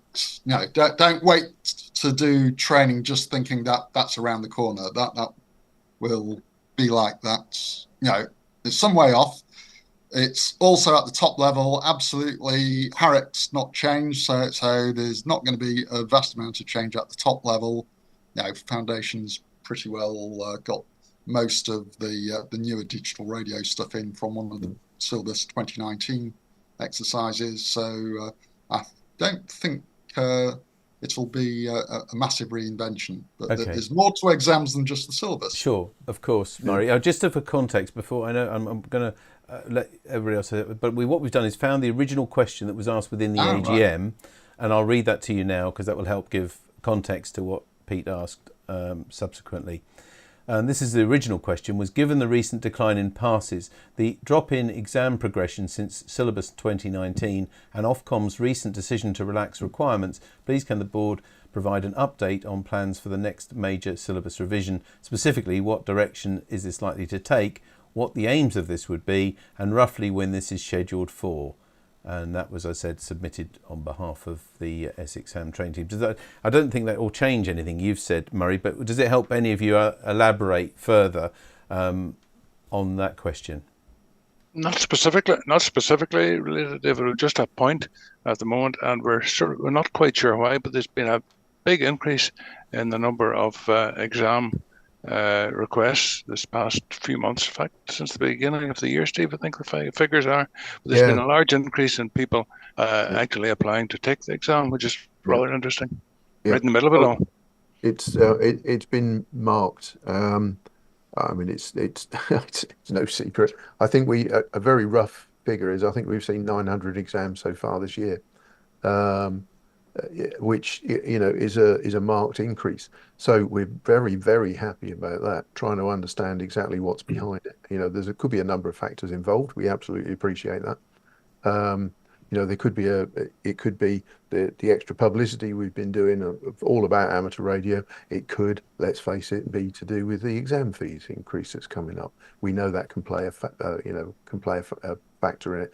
But the increase we saw actually started before we ever announced the fees increase. So it's not the whole story. There is more stuff going on.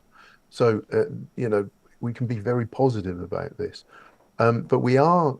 The board is focusing on 4 strategic objectives. One of them is growth, and as part of that, then there's we haven't got into the detail of this yet. But part of that, of course, we're looking at what attracts people into amateur radio. So it becomes part of that, and but that's a sort of a future and a strategic move. But I think it all plays a part, but at the moment we can be immensely positive about the number of people that are taking exams so far this year. It is seasonal. We know that there's a whole multitude of things, factors that come into play with exams.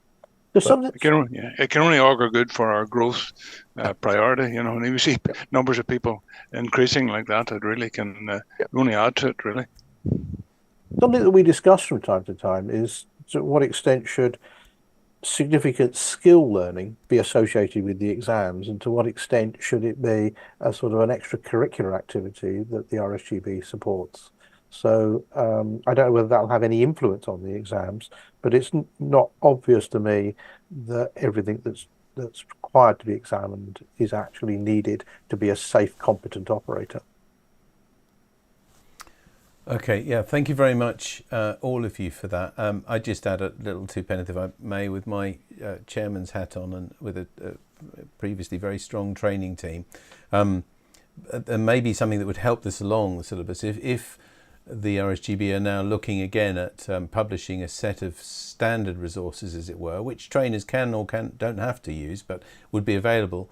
Not only will that help clubs get up to speed quickly, but also, of course, help maybe smaller clubs who haven't been involved with training before. If the amount of work into resources has been putting them off, that might help them as well. So I hope that's something that continues. So the other thing we're also talking about is making the questions more open, isn't it? So instead of guessing what the questions might be against the syllabus, whether we can make them available so you can see what the questions would be. Yeah, I'd very much like to see the question banks published eventually, so there can be no question, no pun intended, about what the content actually is, and make sure everyone's happy with it as well. So there's no need to second guess what this syllabus item means. You can see what the questions are, and the Americans have been doing this for years, and so we have an existence proof that this is a working system. So I actually echo John's view that I think we should be publishing the questions as soon as we're able to. Okay, well, I will look forward to seeing that. We better move on to some other parts of the subject as well. But thank you very much for all of those inputs, and I hope that's helped Essex Hams with a sort of supplementary on that. A comeback now from Nigel G0MEJ, who says, Nigel and Lady Julia 2E0JBP would able to pick a personal call sign like M8JKL or M8JLL. Can an intermediate license get an international amateur radio permit? Will that change, Murray? No. So there were almost two things in there about one picking an intermediate call. Should I read the question again? I think you've got two questions in there, though. Okay, I'll read it again to give us all help with that. So I'll read it verbatim. G0MEJ Nigel and Lady Julia 2E0JBP would able to pick a personal call sign like M8JKL or M8JLL. There isn't a full stop, but it says then, can a intermediate license get an international amateur radio permit? Right. So the first part is we'll have to wait until, specifically for MH, that's the phase 2 Ofcom part for intermediates. Today, any new intermediate will pick, whether it's a 2-0 or potentially a 2-1 call sign. From the current ones, there's far more opportunities in the 2-1 series. So when we come to phase 2, it's more likely that the M9 one of your choice might be easier to find than the M8 one, where there's more reservations in the series. So that's choosing your call sign. Ofcom and the UK only signs up to full license for reciprocity at, as is well known, TR6101.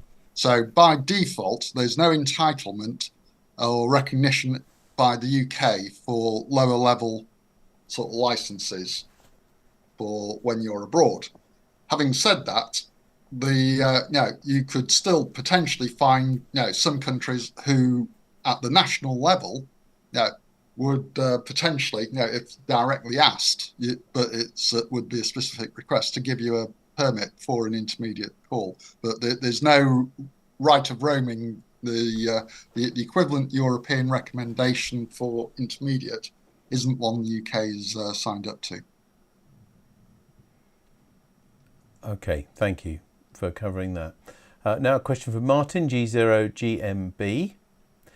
The new regulations allowing non-licensed people to operate under supervision is being actively implemented at the NRC, inviting visitors to make QSOs. This is working well, helping to inspire interest. So really a point that Martin's bringing us. Oh, gives me an opportunity to talk about it there, David. Good. Martin's done a fantastic job of encouraging all of our NRC volunteers.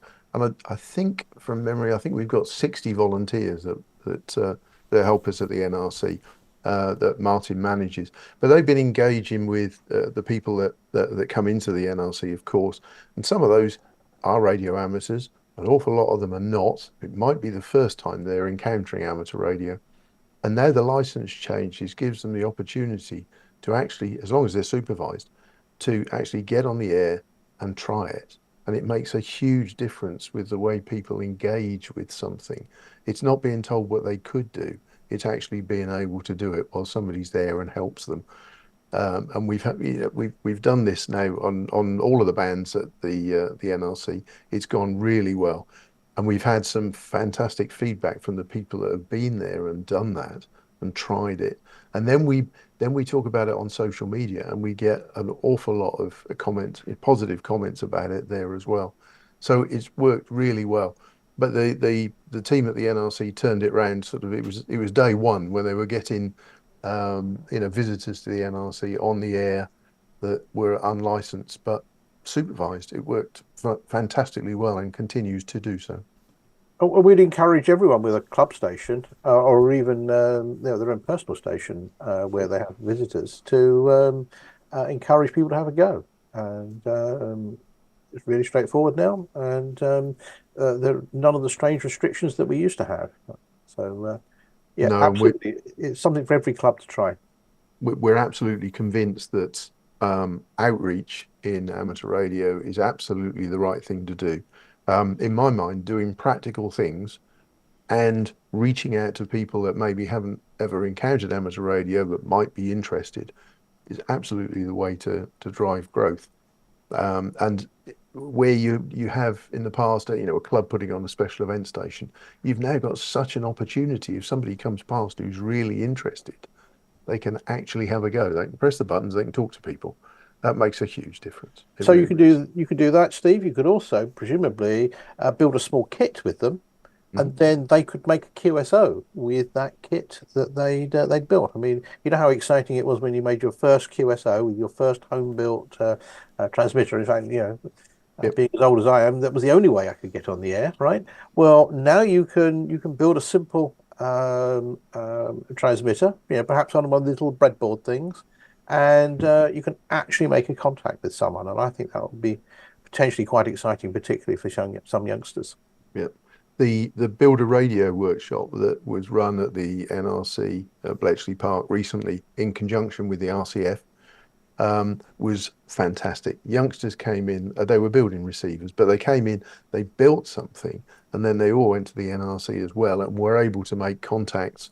And I know they spent, the rest of the day there making contacts, and some of them were trying QO100. They were seeing all aspects of amateur radio. And of course but they could actually try it. And of course, the construction doesn't need to be hardware construction, right? It could be a software construction that you do. So there's all kinds of things that we can do. We really need to think outside the box about how we engage with each of the different groups of people according to their own interests, according to what the technical opportunities are, to use these new regulations to get them to try it and get them hooked. Okay, this can apply to all ages, of course, and we're looking right across the spectrum for growth, not just young people, but right across the spectrum. It's interesting to say that one of the largest growths is actually in the middle age range. Yes, that's Yes, other ages are available. Yes, all are available, apart from us oldies. Thank you, and you'll be glad to know a positive response to several of your comments about open book questions. Essex Ham's put good answer on open book questions. Thanks for that.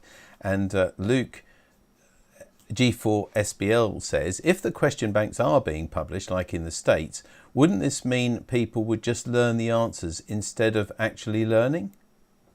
So I'll pick that up because I've been an advocate of this for many years, but I'm one of the few people that's been in the argument that's actually done the American series of exams. A lot of people make this comment and they haven't actually done the exams.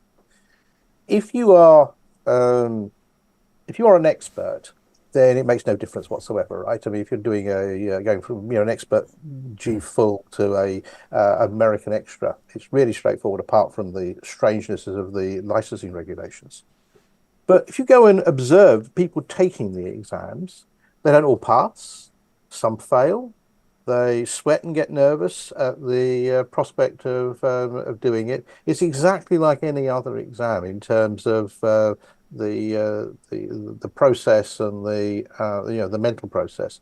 So I don't believe this idea that if you could learn all the answers without understanding it really applies. And certainly that's been my experience of direct observation of people taking exams in America. Okay, thank you very much for all your feedback on that. A question? Can I just add something about we were talking about people making best use of the license changes and allowing other people to operate. We're actually we're asking now for clubs and individuals to send examples of that in that we can use to show other people what can be done. So we have a Photo Friday on social media. But we really want to highlight the individuals and the clubs making the most of these license changes. So if people have got just a short example, and photographs work more powerfully than anything, if we can send those into comms@rsgb.org.uk, that would really be appreciated. And we can help spread that word then. Of course, it doesn't have to be just a photo. A video would be even better, wouldn't it? Indeed. Yep. So please get responding. And send them into the RSGB. And very, very happy to take that. Yeah, nothing inspires others more than things like videos and things. We'll come on to that. Actually, I'll go to it now because, interestingly, I'm just going to skip to a different question. And this is from G5STU, Station Master. Sorry, I don't know your name. It just says Station Master. Here's your YouTube name. I suspect a number of operators taking to YouTube to promote the hobby plays a good part in the increased interest in the hobby. So it's a statement, really, but it links to what you're just saying, really. I think you're absolutely right. And I confess to having one eye on the chat questions going past. And I saw that one from G5STU go past. And I've watched him live stream on YouTube. So I know exactly what he's talking about. So he is one of those people. But there are many others as well. I see Tim G5TM on the chat as well. And another very active amateur on social media and on YouTube. So no, it's all building up. It makes it accessible, doesn't it? It makes people see it, and now with the license changes, they can go and try it as well. So it all comes together. And I'll come back to what I said earlier. The focus should be on doing practical things and allowing people access to it and reaching out to those people, and it not being amateur radio, not being that sort of secret thing that people are not allowed anywhere near. That we've got to move away from that. Yeah, we have been very inward looking, really. We have to look outward if we're going to survive, we really do. Oh, sure. Thank you for all of that. And now a question from MI6XGZ. Sorry, John, actually, his name. From a recent Ofcom video, can a foundation holder apply for historic call signs, i.e. my father's? That's from John. Yeah, Murray, please go ahead. You'll need to unmute. Thank you. Yeah. So at foundation level, I'm assuming your father would have held a full call sign. So the answer is only when you get to full level do you get the full selection. Otherwise, as MI6 or at intermediate in general is, although some have, a handful are starting to become available again. It's unlikely it fulfills the historic father's call sign the assumption that you're making in there. So for some time, they'd opened up gaps in the G series as well as the M series as one of the incentives for people taking the full license, actually. But alas, any historic call sign which was a full has to be held by a full. So sorry, we can't help you there. Okay, thank you, Murray. A general question now. What will the RSGB be doing regarding changes throughout the volunteer teams to align with the new licence conditions? Have you an idea what specifically they're going to be doing?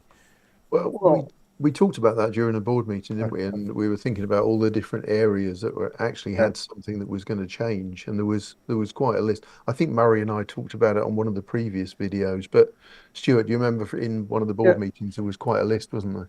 So yeah, I mean, with some of them already active, right? So we know that contests have been looking at the issues. We know that ETCC, which John, of course, is a member of, have been doing a huge amount of work dealing with the changes. I can't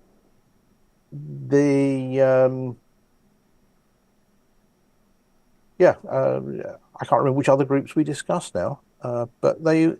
We expect every team to understand the implications of the changes and to maximise the benefit to the community. It was very definitely the regional team and the engagement with. Oh right, yes, those sort of people. There was the changes to the exams necessary, contesting, of course, and I know contesting have done that. ETCC for repeaters, have done a huge amount. And gateways, haven't they? And I think there was some discussion about awards and trying to head off some confusion with DXCC, with the RSL things. What have I missed? there was so, but all of those the board members that look after those volunteer teams were all working with those committee chairs, weren't they, on those changes?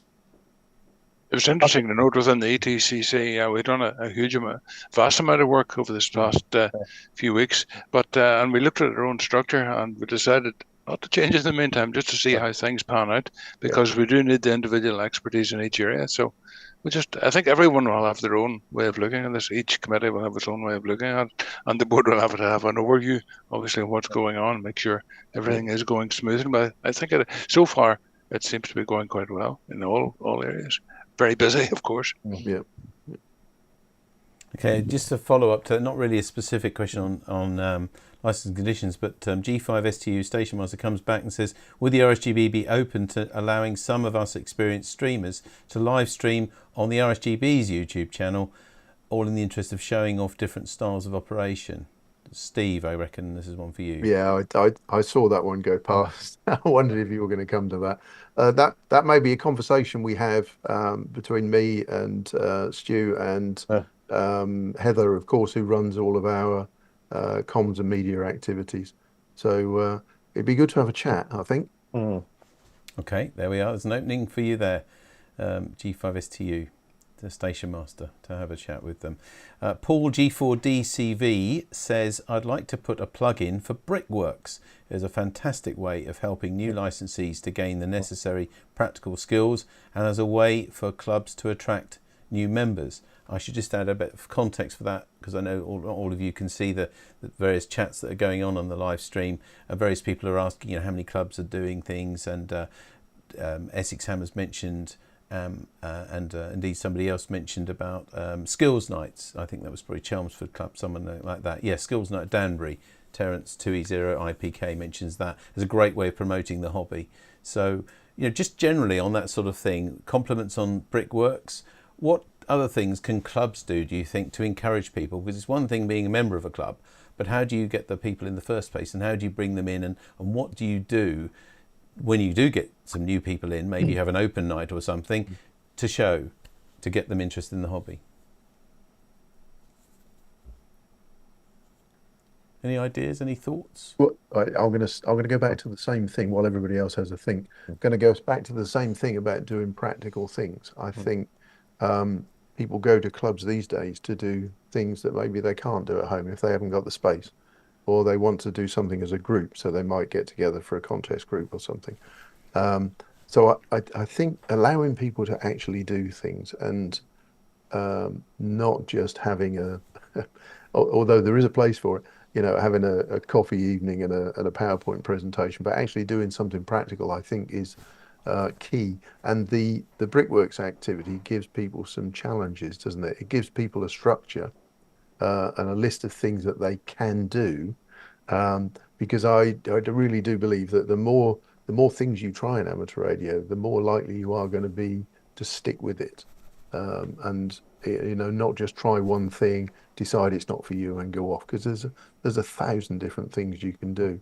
I don't know if the others want to add anything to that. There's another dimension that we've been experimenting in with my local club, and that's classically clubs only meet during the evenings, and we've taken to adding an afternoon session in, and lots of people that hate driving at night have started to show up for these afternoon sessions, and there's a demand to make these more practical than the standard lectures. So antenna sessions and working parties and antenna sessions and those sorts of things to get people involved in doing things. And think outside the box. Good thoughts, Stuart, as well. And if it was on a Saturday or Sunday, because obviously we might attracting the very people we really want to attract in the hobby. A lot of the young people will be at school or college, and then older people may be at work. So yeah, if that could be on a weekend, that's a good idea, good thought. We're coming now to near the end of the time. A lot of us have been here over 4 hours now, sitting in front of a camera. So I've got one more question that I've seen here, but if you have got a question, I've been waiting to ask it, specifically really about the licensing conditions, because that's what our panel here really for. But for anything else that you want to ask, please do it right now, because we'll be wrapping up fairly soon.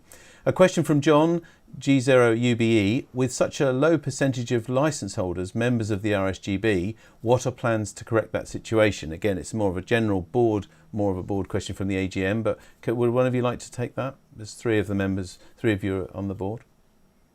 That's our next priority. Our first was growth of membership, and then the next growth of amateur radio, and then membership of the RSGB. So that's the thing that we're going to next. We need more people in amateur radio, and then we need more of those people to join the society. So that's what we'll be concentrating on next. So we're working on plans to do that, but we haven't really formulated anything exactly yet.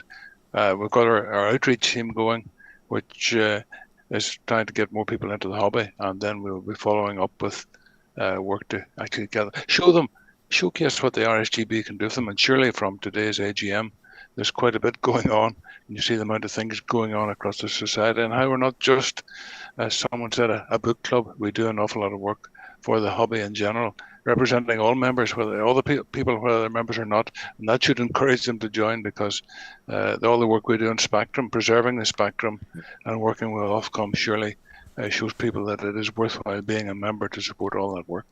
Well, there are two sides to this, aren't there? There's the people who are active at the moment, where we need to demonstrate the value, and in fact, actually, the things that we do that are critical to them keeping access to the Spectrum and keeping access to the facilities and resources they want. And there are also the people who've got licenses that have either let them lapse or kind of got them into disuse.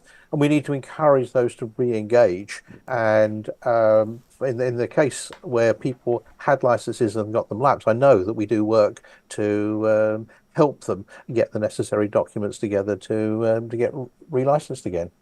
That's, I know, something you do at HQ, Steve. Yep. Oh, absolutely, we do. Yeah. We get a lot of people calling us saying they'd like to come back into amateur radio. Can we help?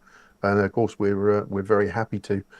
I have the call books on the shelf just outside my office, going back to the 1960s, I think. So if anybody has held a license, we can help them with that, and very happy to do so. We made that agreement with Ofcom some years ago, that they would take a copy of the call book page as evidence if the person hadn't got anything else. I might, just as I've got this opportunity, I want to say that I used to attend the sessions in Essex, the practical sessions, Essex Skills Night, that was it. And that was what was making me think about practical things being the right way forward. Brickworks and those sort of things absolutely are a great way to extend that sort of thing. And hopefully that sort of activity also drives membership, because if people stay as radio amateurs, they're more likely to see what the RSGB does for them. They move towards members. So the the whole thing of growth and membership is very intertwined, and importantly so. I see Pete mentions that, you know, a lot of the training is now online. Absolutely. And that's been a key enabler to people coming into the hobby who didn't want to do it in person. There are some people that still want to do it in person, but there's a whole mix of finding the right way that attracts the right people to their version of amateur radio, isn't there? A mix of online, a mix of software, a mix of, you know, modern, a mix of old, a mix of practical, theoretical. Some people just love building things and never talking to anybody, and vice versa. There's people that love to go on air and never build anything. But the whole thing has to come together in a great mix that supports all of those people. So one of the diversity is alive and well within amateur radio for the different types of things you can do. Sorry, so one of the things that came up in our workshop was be positive, wasn't it? It was about encouraging people to take an interest in all aspects of amateur radio, whatever they wanted to take an interest in. There's no wrong aspect of amateur radio. As long as it's legal, it's fine. And we should encourage people to engage in the diverse breadth of the hobby. It's such a broad church, people don't realise, I think, the number of things you can do. It's such a broad church, really.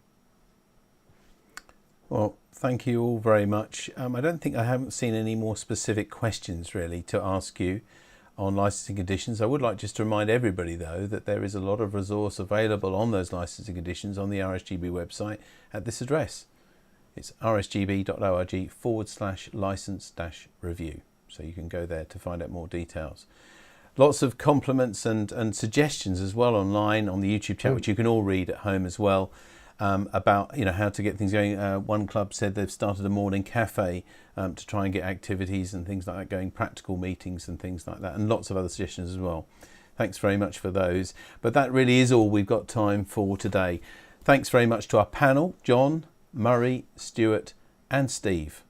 And of course, a special thanks to you at home for interacting and sending us your questions. Until next time, this is David G7URP and all of the members of the team behind today. Thanks to you and thanks to them, and goodbye.